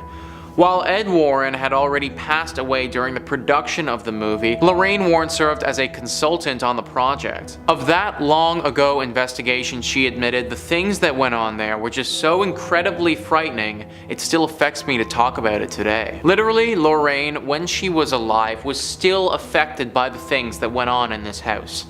It's no wonder that Hollywood saw this as a prime opportunity to make a movie and rake in the money. The original story was just so scary to begin with. Number 5. The Book of the Sacred Magic of Abramelin the Mage. The Book of Abramelin, or more formally, the Book of the Sacred Magic of Abramelin the Mage, is an old Jewish magic text that is thought to date back at some point in the 14th or 15th century. Now, it wasn't the initial publication of this book that gave it its notoriety. Instead, it was when it was 19th and 20th century magicians who were in the Hermetic Order of the Golden Dawn, which is a British secret society dedicated to the practice, research, and upholding of old occult magic ways. But hush hush, you didn't hear that from me. One of the founders of the Golden Dawn, S.L.M. Mathers, created the first ever English translation of the book in the 1890s, drawing from a previously established 17th century French translation. Now, Mathers' translation quickly became the definite magic text of the 19th century, eventually helping inspire Aleister Crowley to inspire his system of magic, the legendary occultist and fixture of one of the best Ozzy Osbourne songs ever. That solo still goes, man. Now, there's all kinds of spells and magic inside this text. Some real highlights include spells on how to conjure somebody and turn them into a donkey, how to summon a monkey to do your bidding, that sounds great, and how to bring forth spirits to fetch you goods. The big key point in this text, however, is an epic, multi-month spanning ritual that, if performed correctly, will allow the sorcerer to commune with their own guardian angel. The book theorizes that everyone has a guardian angel and that they are another part of their essence, a spiritual other half of yourself. The ritual involves, I don't know how to say this politely. You have to, they say you have to get blissfully intimate with your other half. Once the honeymoon period is over, the caster then has to summon up and conquer unredeemed spirits of the infernal regions of hell to conquer them. And then they'll be able to master the spirit domain. That sounds like a lot of irredeemed spirits. I hope my angel might help out a little bit with that. This all sounds very complicated, so all things considered, maybe it's for the best that this one's locked away. Seems like heavy reading, not before bedtime. And if you're looking for more true tales of terror, fake frightening fribs, cursed relics, ancient evils, aliens, cryptids, conspiracies, ghouls, goblins, and pretty much everything spooky you can think of, Top 5 Scary is the place to be. Stay subscribed, but way more importantly, stay scared.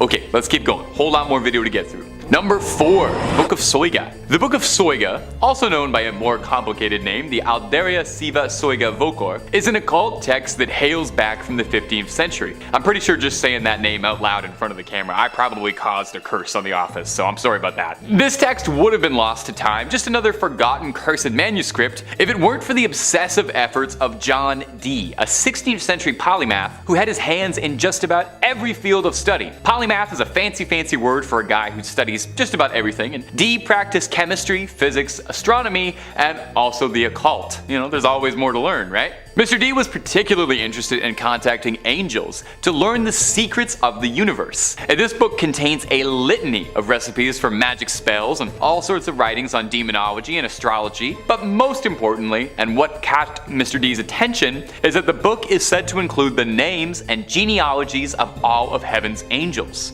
D believed that the book contained an ancient divine message written in a language spoken to by Adam, the true unspoiled word of God. That's a pretty big statement. Now, much like the Voynich manuscript, which I'll mention a little later in the video, so put a pin in that for now, it had 36 cryptic tables that remained undeciphered for centuries. D attempted at one point to crack the code with the help of a mystic who convinced D that he could channel the angels for him. D allegedly was so desperate to unlock the contents of this book that when his mystic told him it was part of the ritual that he be allowed a night with John Dee's wife, he agreed. That's the oldest trick in the book, man. The old "I'll let you talk to angels if I can go out with your wife" gamble. Ugh, can't believe you fell for it. Dee's wife would end up birthing a son, Theodore D, the fatherhood of which was disputed, to say the least. John Dee was never able to crack the code in his lifetime and decipher the Book of Soyga, and perhaps for the best, as it was said he was warned that man was never meant to uncover those secrets, and that knowledge would end his life. The book is now said to reside in the British Library, although digital copies are available. Read it at your own risk, and if somebody says they can translate it for you, just make sure you really read everything on the fine print in the contract before you sign that, okay? Just looking out for you. Number 3, the Grand Grimoire. That is so fun to say. This next entry has been nicknamed the Gospel of Satan. So if you're looking for an indication as to whether or not this book is,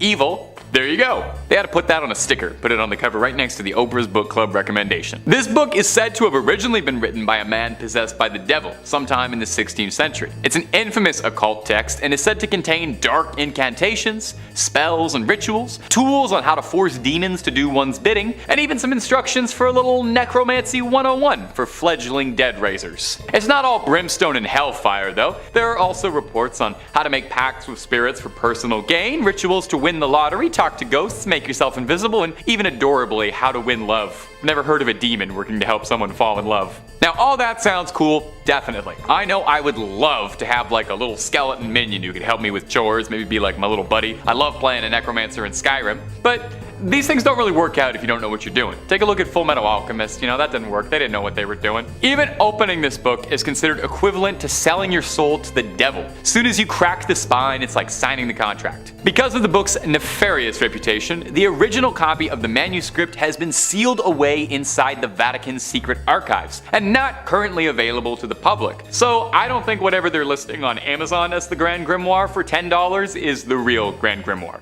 Number 2, the Voynich manuscript. The Voynich manuscript has got to be one of my favorite stories of a mysterious manuscript ever. I guess that's why I put it at number 2. Unlike a lot of entries on this list, it's actually very easy to come across a digital copy of the Voynich manuscript. It's available to read online. The only trouble is reading it honestly probably won't do you a lick of good, since it's written in a language no one has ever heard of and there's no record of it ever having existed. Yale University has the entire thing up and available online if you're feeling confident enough that you can take a crack at it and feel like banging your head against a brick wall for a few hours. The book is a handwritten, hand-illustrated codex of 240 pages of pure mystery, featuring gorgeous illustrations and typography, and what the book is about is your guess is as good as mine, honestly. Carbon dating suggests that it stems from the 15th century, and analysis of the style of the text and illustrations within suggests that it could have been penned during the Italian Renaissance. But just about every single aspect of this thing is shrouded in mystery. We don't even know what it's truthfully called. The Voynich manuscript is the name it was given after the initial owner, Wilfrid Voynich, purchased it in 1912 and brought it to public attention for the first time. Sorry, not the first owner, I'm sure several other people owned it before him. As such, the language inside the book is occasionally referred to as Voynichese. Now, some pages are missing, lost to time completely, and the pages we do have are just a puzzle. Some are foldable sheets of various sizes, some pages have wondrously drawn diagrams or illustrations showing things like plants, some fictional, some real, and astrological symbols, drawings of people. Over the years, there have been several efforts to try and decode and document the book and figure out just what it is.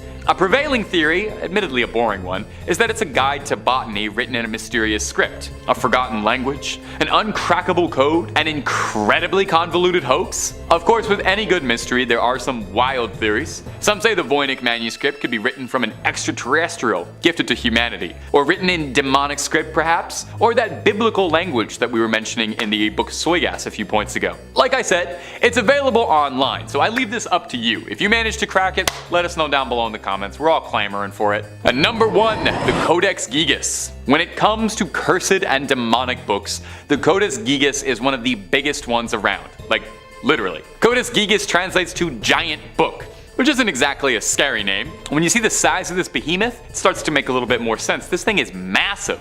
2 feet long. Now, giant oversized illuminated manuscripts were pretty common around the area the book was penned, but this one stood out for its immense size and the dark rumors surrounding the supposedly cursed text. Don't even try reading this thing, just lifting it will give you a hernia. That's the curse. It's occasionally been dubbed Satan's Bible due to the legend surrounding its origin. It's a good story, so get cozy. Supposedly, the legend goes that a monk by the name of Herman the Recluse, which is also what they used to call me, was condemned to death for heresy and was to be walled up alive and starved. In a desperate plea to save himself, Herman tried to convince the prior and the abbot as a whole that if he could pen a manuscript to honor God's glory, and that it would contain all of human knowledge and all of human history in one book, and if he could pen it in one night, he would be let free. The abbot agreed, thinking this was, of course, impossible. Herman wrote until midnight, wearing his fingertips down, and in a moment of desperation, made a prayer to Lucifer and asked for his eternal soul in exchange for the book's completion in order to repent for his sins. I totally get it. You know, I gotta be honest, I have done some pretty nutso stuff trying to make sure my scripts get in time for deadline. Haven't quite sold my soul to the devil yet. I usually just rail Red Bulls, but I'd probably make a similar deal under a similar deadline. Now, I don't want to poke any holes in Herman's logic here, but I will say maybe selling your soul to the devil is part of the reason you got into this mess in the first place, because that does sound a little bit like heresy, but it's not my place to judge. I'm not an archdeacon. A variation of the legend states that Herman worked for years on the manuscript, day and night, but still was unable to complete it in his lifetime and asked for the devil's assistance. Anyway, no matter the story, the legend states that Satan signed the Bible with a particularly terrifying illustration of himself. I mean, take a look at it, it's horrifying looking. The book contains a birth of information. Like they said, it was supposed to be everything humanity had attained up to that point in one big book. These days, the Codex Gigas is preserved in the Natural Museum in Sweden, where you can admire the penmanship of Herman the Recluse and his ghost author, Satan. The fragments from Eastern Airlines Flight 401 hold quite a strange and creepy place in the Warren Occult Museum's collection. This flight, which tragically crashed in 1972 while traveling from New York to Miami, has a haunting legend associated with it. Picture this. We're on an Eastern Airlines flight from Atlanta to Miami, and a flight engineer was startled to see a uniformed crew member sitting in his seat who told him, quote, "You don't need to worry about the pre-flight," before completely vanishing. The engineer recognized the man as Don Repo, who had died in the crash of Eastern Flight 401 on December 29, 1972, when the plane crashed into the Everglades, killing 101 out of the 176 people on board. In the months following the accident, numerous reports emerged of sightings of Repo and Captain Bob Loft on Eastern planes, believed to be warnings about impending problems. These claims were detailed in John Fuller's 1976 book, The Ghost of Flight 401, which was later adapted into a TV film. Fuller argued that the sheer volume and specificity of the reports suggested their authenticity, despite Eastern Airlines' denial of such incidents and skepticism from some officials. Jay Repo, Don Repo's son, shared personal stories of his father's ghostly appearances, including an eerie encounter on his wedding night when he discovered a pair of Eastern Airlines wings in his hotel closet. According to the story, parts from the ill-fated aircraft aircraft were allegedly salvaged and reused on other planes within the fleet. Some say these replacement parts were imbued with the spirit of Don Repo. Persistent rumor, though never confirmed, that these haunted plane components brought about strange and unsettling occurrences on the aircraft they were installed in. Ed and Lorraine Warren were intrigued by this story and acquired some of the fragments as part of their collection. They were drawn to the objects due to their connection to one of the most chilling examples of a potential haunting linked to a very tragic event. In the museum, these fragments are treated with respect and caution, embodying the Warrens' belief in the possibility of lingering supernatural influences tied to objects from such a harrowing incident. If you are a fan of the Ed and Lorraine movies, you'll know that in the film Annabelle Comes Home, there is a very gripping scene where Daniela, one of the characters, puts on a mourning bracelet from the museum in an attempt to contact her deceased loved ones. This act not only violates the museum's strict no-touch policy, but also inadvertently opens the case containing the infamous Annabelle doll, which of course unleashes total chaos. However, in reality, there is no mourning bracelet in the Warrens Occult Museum. The bracelet featured in the movie was likely inspired by the Pearls of Death, a notorious and dangerous item that did exist in the museum. The Pearls of Death is a cursed necklace with a chilling reputation. It is said to have the terrifying ability to strangle anyone who dares to wear it. According to accounts, a previous owner of the necklace complained about being choked while wearing it, and rescuers had to forcibly remove the pearls to save her life. Today, the Pearls of Death are displayed on the museum's shelves, marked with a clear warning not to touch them due to their dangerous nature. This necklace, while not featured in the Conjuring franchise, remains one of the most feared and perilous items in the Warrens' collection. The Devil Made Me Do It dinosaur toy is a particularly intriguing and eerie artifact housed in the Warren Occult Museum, with a chilling backstory connected to one of the most unusual legal cases in American history. In 1980, 11-year-old David Glatzel became the center of a supposed demonic possession, which escalated dramatically when his older sister's boyfriend, Arnie Cheyenne Johnson, allegedly took on the demon's challenge to leave David and possess him instead. The situation culminated in 1981 when Johnson fatally harmed Alan Bono, claiming the act was committed under demonic influence. The case marked the first time in US history that a defendant used demonic possession as a legal defense. The Warrens, deeply involved in this case, spent time with Johnson and his family, supporting the idea that a demonic force really was at play. Despite their efforts, the court dismissed the possession defense, leading to Johnson's conviction and a 5-year prison sentence. The trial and its supernatural claims were later dramatized in the film The Conjuring, The Devil Made Me Do It.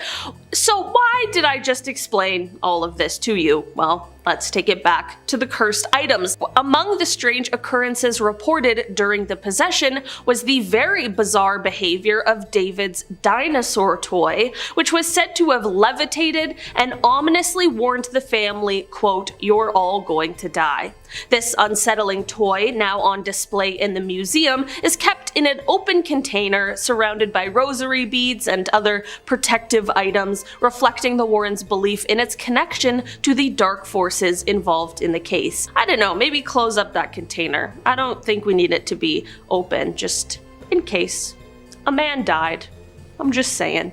Music obviously has quite the ability to invoke emotion, and one of these emotions is most definitely fear. A creepy scene in a horror movie is so much better with a score to match it, and that is what makes this next item so particularly haunting. What I am talking about is, of course, a haunted piano that played a significant role in the Warrens' experiences with the supernatural. Ed Warren often reported hearing the piano play on its own, but whenever he would enter the the room to investigate, the music would mysteriously stop. The piano, which the Warrens acquired from the house of a deceased priest, became a focal point of their paranormal investigations.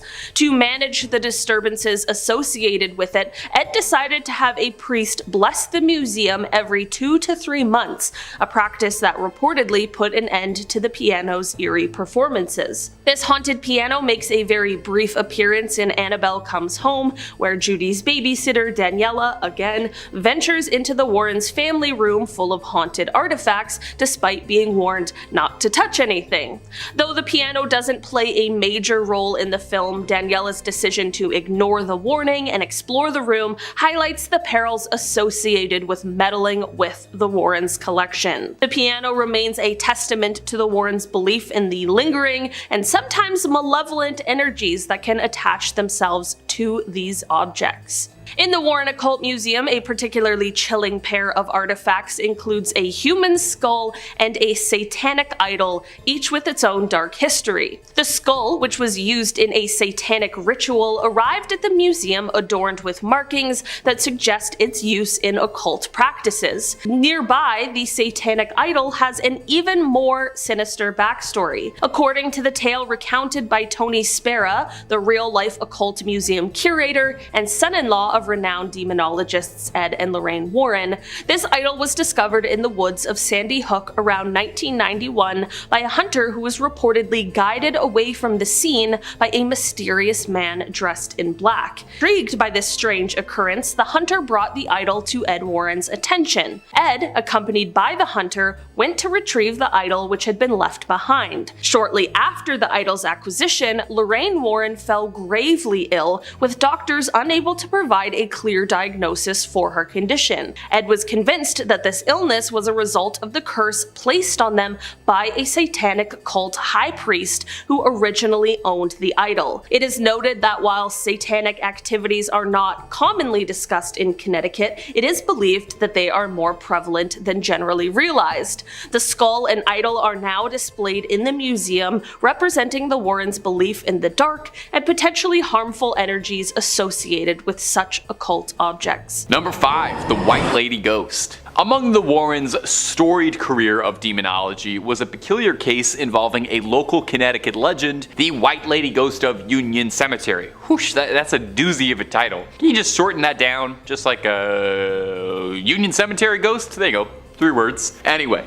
Union Cemetery dates back 400 years, and it's said to have been haunted by this one notable ghost in particular. Now, exactly where she came from, nobody's quite sure, nobody's got an exact date and time. Some speculate that she's a woman who lost a child in childbirth and hasn't been able to move on to the afterlife and still seeks out her child. Others speculate that she's a ghost of a victim who was dumped into a sinkhole near the cemetery and is unable to move on while the crime goes unpunished. The fact that we don't even know her name, I'm sure that's probably bothering her somewhat too. The only things anyone can agree on is that those who say they've seen her claim that she's dressed in a bright white nightgown and has her head and face concealed with a white bonnet. A particularly good ghost story says that in the late 90s, a firefighter responding to a call nearby to the cemetery said that a woman in a white dress jumped in front of the truck and landed behind him. When he leapt out of the vehicle, there was no body on the ground but a dent in the hood. So naturally, such a popular ghost would have to catch the attention of Connecticut locals Ed and Lorraine Warren, and this rare footage is Ed filming the cemetery looking for proof of the White Lady. We'll play some of it for you now, and you can try and make out what's happening. It won't be the easiest. Ed Warren claims you can see the ghost walking behind in the shadows and turning to look at him. Now,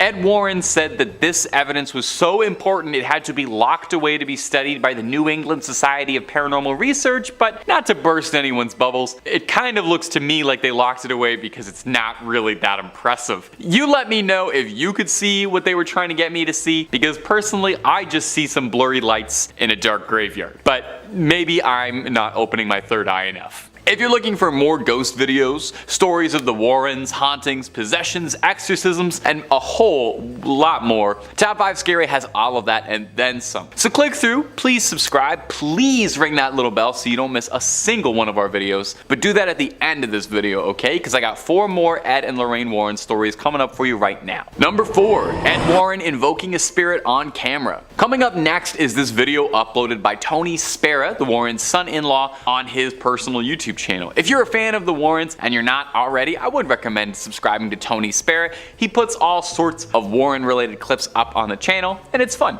Now, it's hard to say much about this particular video because it was uploaded without a whole lot of context. The video doesn't really mention a date, a location, or a case, or anything else like that. It's a bit troublesome because the Warrens have said to have worked on hundreds of cases over the years, so this could be any one of them, or maybe it's just one of the lesser, less exciting cases that got pushed to the side. They can't all get made into movies, Now, in the video, we can see Ed filming what looks like a fairly normal 70s living room, although the room is definitely haunted. You can tell right away from that liminal yellow wallpaper color. You can hear Ed Warren yelling out the name of Jesus Christ in an attempt to provoke the spirit into appearing. It's said that during an exorcism, to get a spirit or a demon or a ghost to reveal itself, you need to invoke the name of Jesus Christ, put a little fear of God into him. After about a minute of some serious invoking, it seems like Ed is finally getting through to the spirit because we see the table and chairs slide across the ground as if they're being pushed backwards by some incredible invisible force. Now,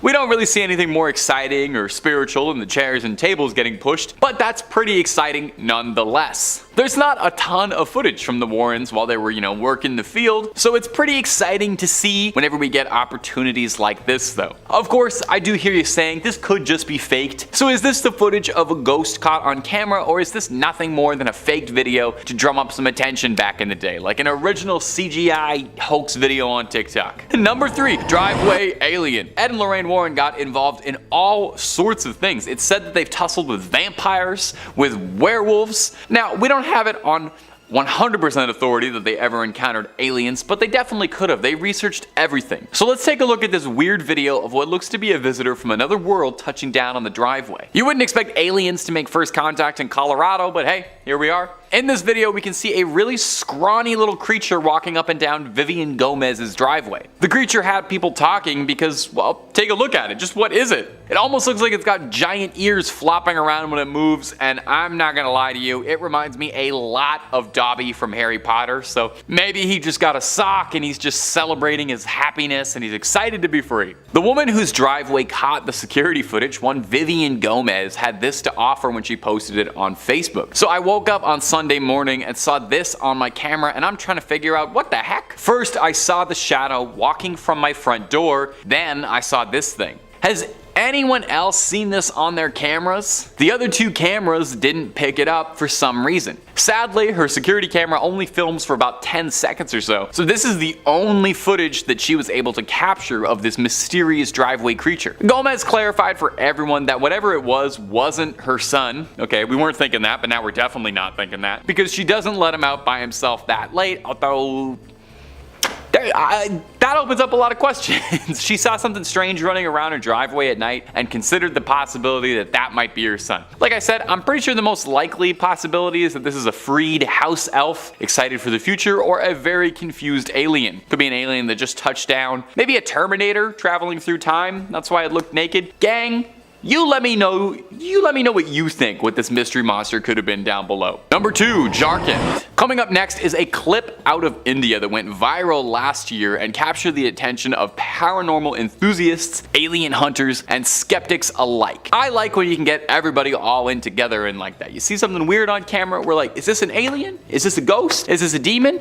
I'm not sure, but let's all take a look at it. A strange humanoid-like figure was spotted walking across the road in India, confusing everybody. Whatever it was filmed walking alone steadily on a bridge at night in Jharkhand in eastern India, staggering around through the night. Now the thing looks human, and my brain initially is like, yeah, that's a human. But the more you look at it, the more you start to wonder if maybe, just maybe, this might have crawled out of something. This creature is gangly, and it has these long arms and long pale white skin and very skinny, and it looks like something out of Silent Hill. Motorcyclists were swerving out of the way of this figure, which stops and stares at them for a bit before continuing to stroll onwards. Now naturally, this got people talking, because it's not every day you see a terrifying pale figure like that. More than a few people suggested that it could be an alien walking around the streets at night, explaining why it seems so confused. Others suggested that it could be a ghost, which would be pretty spooky. I would say it does seem like it's physically present. It seems like it's physically on the road, so I'm not 100% that it's a ghost. And finally, there's the realists, who have suggested that this could just be someone who had a long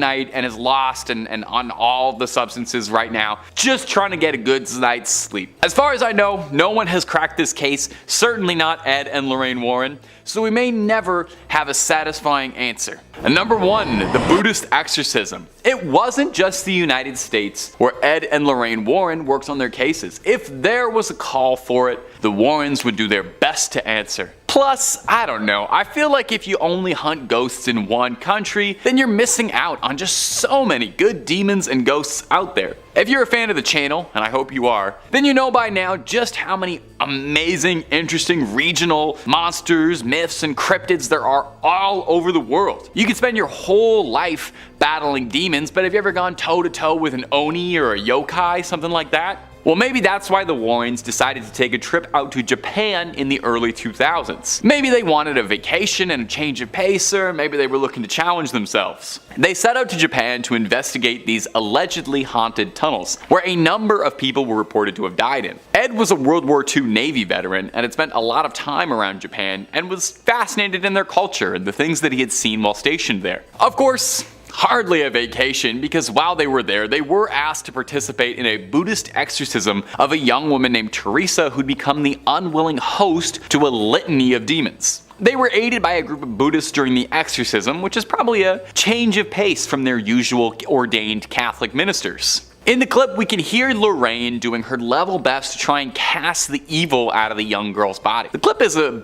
bit hard to watch, and that's coming from someone who watches ghost videos literally every single day of his life. You're watching someone writhe around screaming in what looks like agony. But hey, luckily they were being tended to by the experts. Ed and Lorraine Warren spoke very highly of the Buddhist monks helping them as well, saying they were cut from a different cloth. I'm not sure if that's a pun or not. I feel too, if they ever start running out of ideas for the Conjuring movies, they should definitely start sending the Warrens international. Conjuring in Japan, I already feel like that's a good premise for a movie. Or maybe, and bear with me here, the Conjuring movies should get way more wild. We already know they're only based on true stories, they're not real stories, so just have them fighting Godzilla or whatever. I would love to see Ed and Lorraine Warren try and exorcise Godzilla. You let me know who you'd love to see Ed and Lorraine go toe to toe against. I'd want to see what they could do with Freddy Krueger too, personally. Coming at number 5, when they were young. Well, sometimes you close your eyes and see the place where you used to live. This is true of Ed and Lorraine Warren as well. In fact, they were experiencing paranormal happenings way before they were in the spotlight. Looking back at their lives pre-demonology, there were lots of events that seemed to push them towards their career.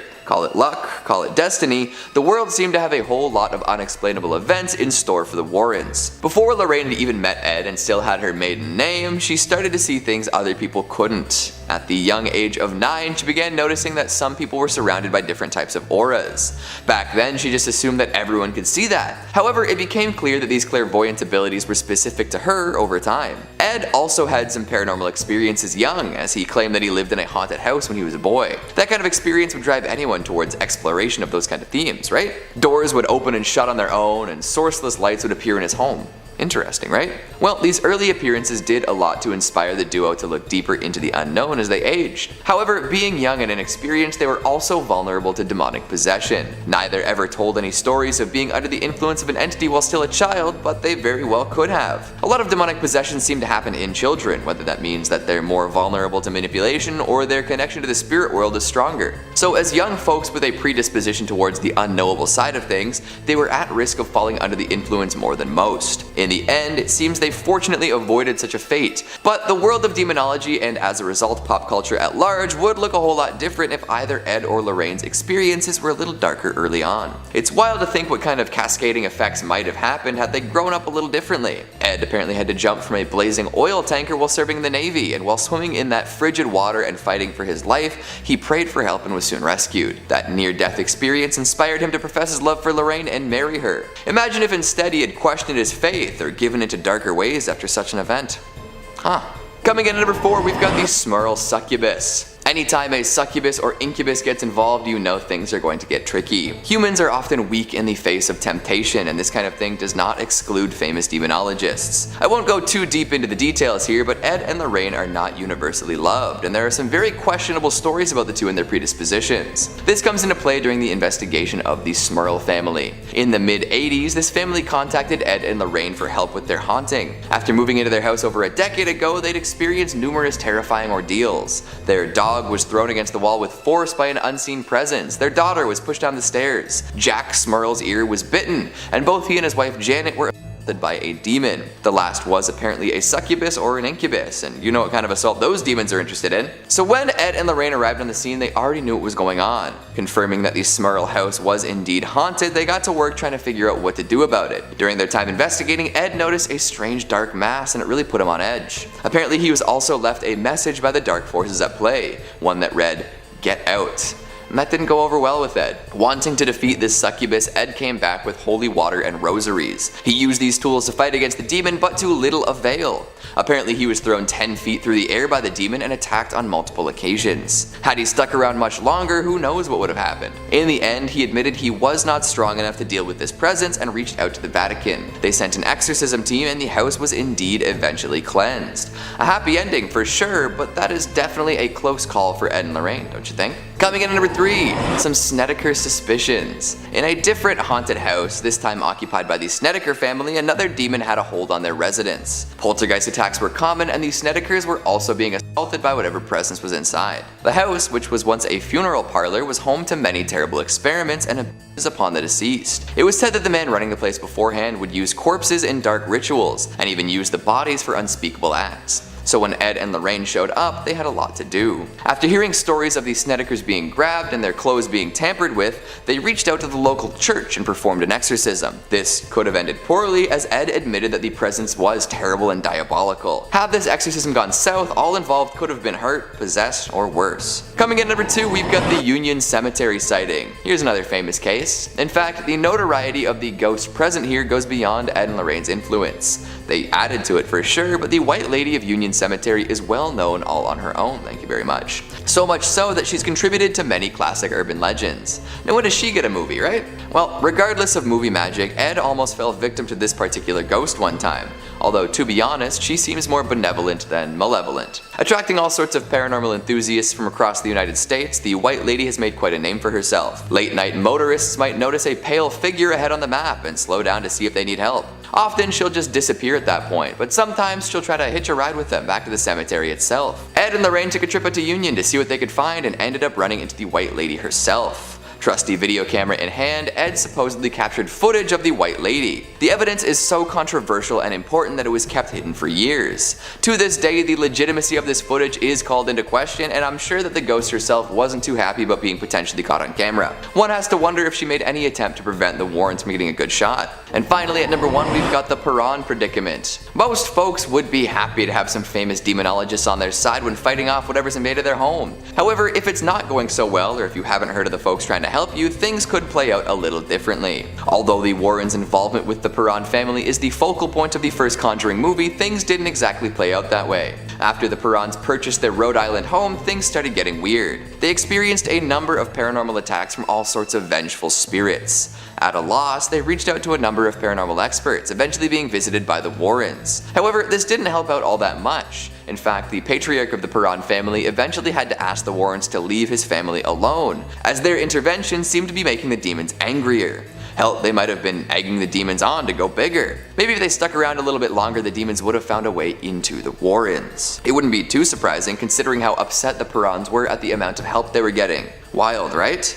You can't always trust the movie for the full story. Number 5. Satanic Worship Idol. Before we dive into the strange footage of the Satanic Idol, let's talk about its odd and terrifying backstory. The story of the idol begins in 1991, near Ed and Lorraine's home. There was a lost deer hunter wandering through the area, and after hours of finding no discernible landmarks or ways home, he came face to face with an odd and captivating discovery. In front of him was a large, raised rock formation consisting of circular rocks and a strange being standing in the center of the altar. The hunter, as I believe most of us would be, felt quite uncomfortable and uneasy about this discovery. So he began making his way back to his car, but on his way, he turned to his side and noticed an elderly man with dark eyes dressed in a fully black suit walking in perfect step with him. The two hadn't shared a word, and the hunter became more anxious with each hollow step he took, still not sure of the way out of the woods. The hunter cautiously turned over to the strange man, and with a deep breath he asked, "How do I get out of here?" The strange man lifted up a frail hand and pointed towards a small overgrown path. The hunter turned to see a small pathway and then turned back to the man to thank him, but upon glancing,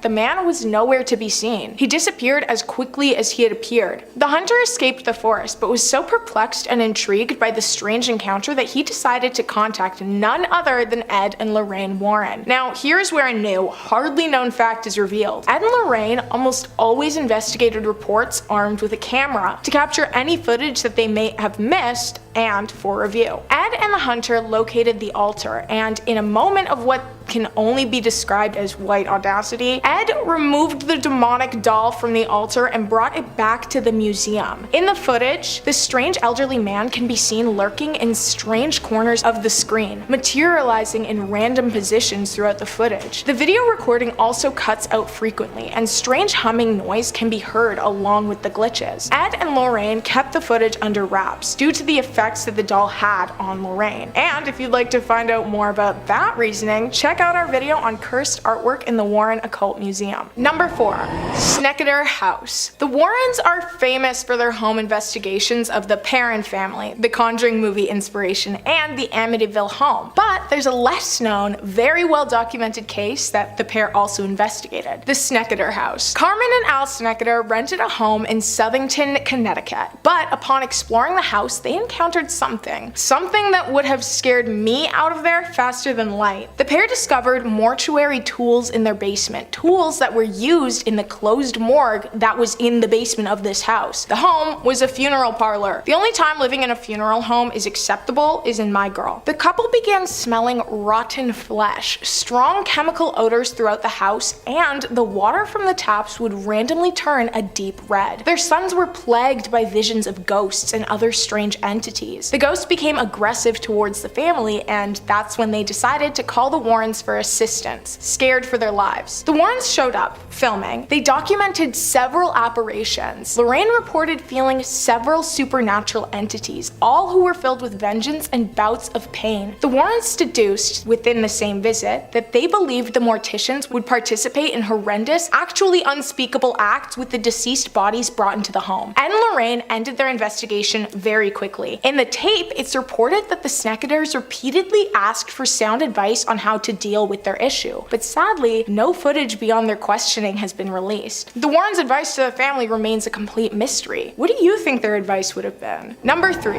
The Black Lace Veil. Right in the middle, we're going to talk about an event that had many eyewitnesses and was likely captured in some degree by recording equipment. Following one of their public lectures, Ed and Lorraine Warren were approached by a young couple, Alan and Lonnie. Alan had brought Lonnie to the lecture because he suspected that she was under the influence of the occult. He described a disturbance. When Lonnie became angry, her features would morph and transform into a creature resembling a wolf, and an entirely different voice would emerge from her. Just as Lorraine joined the conversation, a shocking incident unfolded. Lonnie experienced an instantaneous possession and lunged aggressively at Lorraine, utterly terrifying everyone present in the room. Ed swiftly escorted the couple to a backstage room where Lonnie was fully under possession, her face distorted into the the aforementioned wolf-like appearance. After about 10 minutes, the possession subsided, and Lonnie revealed her disturbing experiences of memory loss and losing time over the past few months, which, as you know, are all very common symptoms of possession. Lonnie confessed that she had resorted to witchcraft after failing to win Alan's affections. She performed a ritual that involved a black lace veil and a crown of goat horns, renouncing her faith and swearing allegiance to Satan. In a month, Alan began showing interest, but the demonic entity had gained entrance into her life. Ed knew that Lonnie needed an exorcism and contacted a priest who arrived the same day. During the exorcism, the entity within Lonnie screamed in protest, but was eventually separated from her, vowing to return to another. The Warrens took the black lace veil, goat horns, cup, and conjuring book for safekeeping to prevent repossession. However, the story of the veil didn't end there. Months later, during a meeting with another woman who manifested multiple personalities and inhuman entities, her gaze landed on the black veil. She clutched it, her features transformed, and she became an inhuman spirit. Ed, armed with blessed water, banished the demon a second and final time. Both of these events are said to have been captured on a tape recorder, as the Warrens frequently recorded their lectures. Number 2. The Haunted Pearl Necklace. The Haunted Pearl Necklace is also referred to as the Pearls of Death. This jewelry's effects are pretty obvious. The necklace is known as one of the most dangerous items within the Warrens Occult Museum, so yeah,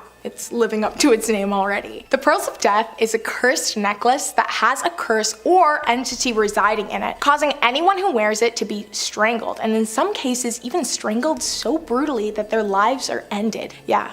Death by a necklace. I'm starting to rethink my stance on that gorgeous blue diamond necklace. If you know, you know. It's an inside joke. Only my faves know what I'm talking about. One of their former owners commonly reported being choked while wearing them, even waking up with red marks on her neck after sleeping in them. The pearls are also extremely difficult to remove. Well, they're difficult to remove from the living. Ed and Lorraine Warren kept these pearls heavily guarded and surveyed, and if you're like me, the word surveyed raises excited alarm bells. That's right. Within the museum, several security cameras are placed, which not only protect the artifacts, but also monitor any strange activity. In one surveillance clip, which was privately distributed by an anonymous source who had regular access to the museum, revealed a myriad of strange activities surrounding the pearls. The video captures the pearls vibrating ever so slightly before a small light emanates from them, and a dark shadow quickly shifts towards the ground, as though it was water flowing out of the pearls. These events repeated night after night, typically around 4:24 a.m., with the effects being weaker the further away they get from the stated time. Whether Ed and Lorraine were aware of the footage being leaked to a select group of people, they never addressed it. They didn't even deny it. I suppose they figured ignoring the footage completely would decrease the interest in it, and hey, they were right. I'd never heard of it until now. Number 1. White Lady of Union Cemetery. You guys know how I feel about the naming. Come on, be more creative. The White Lady? Guys, just please try a little bit harder. Anyway, the White Lady is the name of the ghost that haunts the Union Cemetery in Connecticut. The legend surrounding her origin varies, but there are several points that consistently align to create an accurate backstory. She's thought to be the ghost of Harriet Seeley, who searches for her deceased son throughout the graveyard. It is also widely agreed that she wears a bright orange dress. No, I'm kidding. Obviously, she wears a white dress, and you bet your bottom dollar it's a flowy one. The ghost was often seen by locals. She frequently spooked the citizens of the surrounding area, jumping in front of cars, appearing in their periphery, and then disappearing. Ed Warren was heavily interested in this apparition, so he set out on a quest to record this ghost for himself. Yes, for himself. As I said, they don't enjoy sharing their findings. Maybe the ghosts value privacy and Ed signed an NDA or something, I don't know. But the NDA didn't apply to the pair's son-in-law, Tony Spera, because shortly after their passing, he released the full footage. The footage begins by panning over a darkened cemetery, and there's definitely a heavy air surrounding the entirety of the footage. While panning over the rows of graves, a glowing human figure wearing a long white dress was spotted moving behind a tombstone, like it was playing hide and go seek. No close-up shots of the spirit were caught, and the camera wasn't very good, so any distinct details that the ghost may have remain a mystery. The video was reviewed by skeptics, and it was actually widely agreed that the footage was not doctored in any way. But not only that, the figure seen was not just an illusion or a filming trick. The being is in fact there. Ed Warren did manage to capture evidence of a ghost on camera, which is pretty amazing. Even though I'm not obsessed with him as a person, his career and accomplishments are right up my alley. Coming in at number 5, we have The Conjuring House. Upon its release in 2013, The Conjuring quickly became a fan favorite in the horror genre, with it being met with critical acclaim. The film itself follows demonologists and ghost hunters Ed and Lorraine Warren, who head to a home in the country after a family reported demonic activity inside of their home. Now, at the time of the release, people knew very little about Ed and Lorraine Warren or the true events surrounding this investigation. The Perron family moved into their haunted Rhode Island home in 1971. Not long after, Carolyn, Roger, and their 5 daughters began to experience strange goings-on. Brooms going missing, scraping noises, and small piles of dirt appearing out of nowhere. All small things at first, which soon developed into big things. The girls eventually began to notice spirits around the home, with the history of the home soon being revealed. Many people had drowned in the lake, and of course the worst spirit of them all was Bathsheba, a woman who devoted herself to the devil and took her own life on the property, cursing anyone who would take her land. Ed and Lorraine Warren of course came to investigate the situation, with Lorraine conducting a seance to attempt to communicate with the spirits tormenting the family. During the seance, Carolyn became possessed, rising from the ground in her chair and speaking in tongues. Following the seance, the Warrens were kicked out of the home, with the family continuing to live there until 1980. Before we jump into number 4, be sure to give this video a big thumbs up, it really helps out a lot. Coming in at number 4, we have Amityville. Back in September of 1977, Jay Anson published a book called The Amityville Horror, which would later become the basis of a series of films released from 1979 onwards. The book is claimed to be based on the paranormal experience of the Lutz family, a case which of course led to many controversies and widespread attention. Now, some history before diving into the story of the Lutz family. Back in November of 1974, Ronald DeFeo Jr. shot and killed 6 members of his family at 112 Ocean Avenue in the suburban neighborhood in Amityville. He was ultimately convicted of second-degree murder and sentenced to 6 life sentences, with him passing away in custody in March of this year. Now, DeFeo had reported that voices had told him to kill his family. Whether these claims were true, we don't know. Jumping forward, in December of 1975, George and Kathy Lutz and their 3 children moved into the same home, and after just 28 days they fled the house, claiming to have been terrorized by paranormal entities while living there. On the evening of March 6, 1976, the home was investigated by Ed and Lorraine Warren along with the television crew from Channel 5 New York. During the investigation, a series of pictures were taken, one of the images allegedly showing a demonic boy with glowing eyes standing at the foot of the staircase. The Warrens quite quickly suggested that the home was occupied by malevolent spirits, with the Warrens' visit to the home being depicted at the beginning of The Conjuring 2.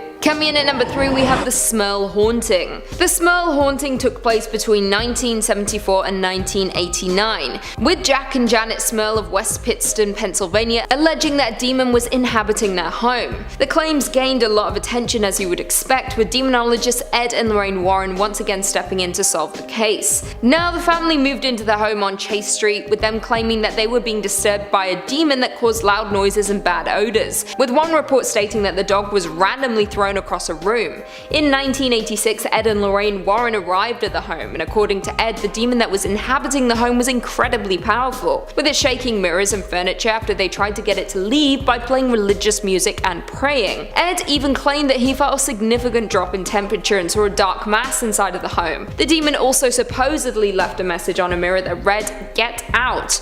Ed and Lorraine Warren went on to state that their experience at the Smuarl residence was unlike anything they had investigated at the time. Coming in at number 2, we have the Sneader house. Now, many of you will be familiar with the Sneader house haunting thanks to the movie The Haunting in Connecticut. The Haunting in Connecticut movie was released in 2009 and directed by Peter Cornwell, and supposedly follows the alleged haunting of Carmen Sneader and her family. Now, the movie has a ton of controversy surrounding it, with the author of the book the movie was based on even distancing himself from the accuracy of the events depicted in the book. Now, the film itself specifically focuses on the fictional Campbells as they move into the new home, which was formerly a mortuary to mitigate the strains of travel on Matt, her cancer-stricken son. However, not long after moving into the new home, the family becomes haunted by violent and supernatural forces. Now, the true story is a lot different. In 1989, 1986, Carmen and Alan Snedeker moved into a new home with their daughter and 3 sons. While exploring the home, they discovered tools used by morticians. Very creepy indeed. With it being discovered to be a former funeral parlor,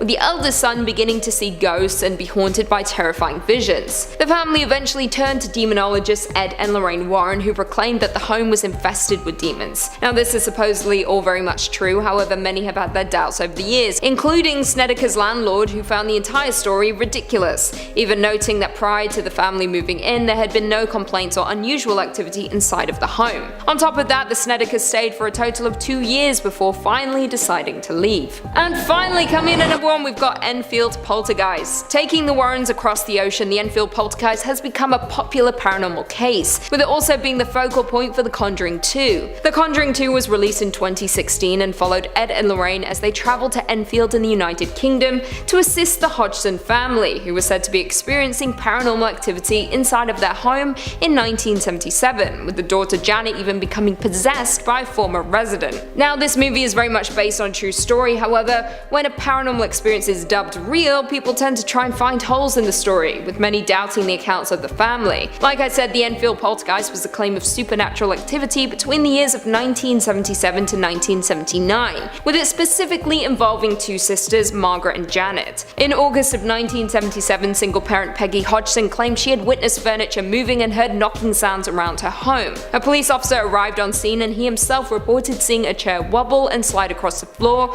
without any rhyme or reason. Following this, disembodied voices were heard, loud noises echoed around the home, and the children even began levitating. More than 30 people reported seeing furniture move and heard voices around the home. Ed and Lorraine Warren were of course called in to assess the situation, with them visiting the home in 1978 and were convinced that the events had a supernatural explanation.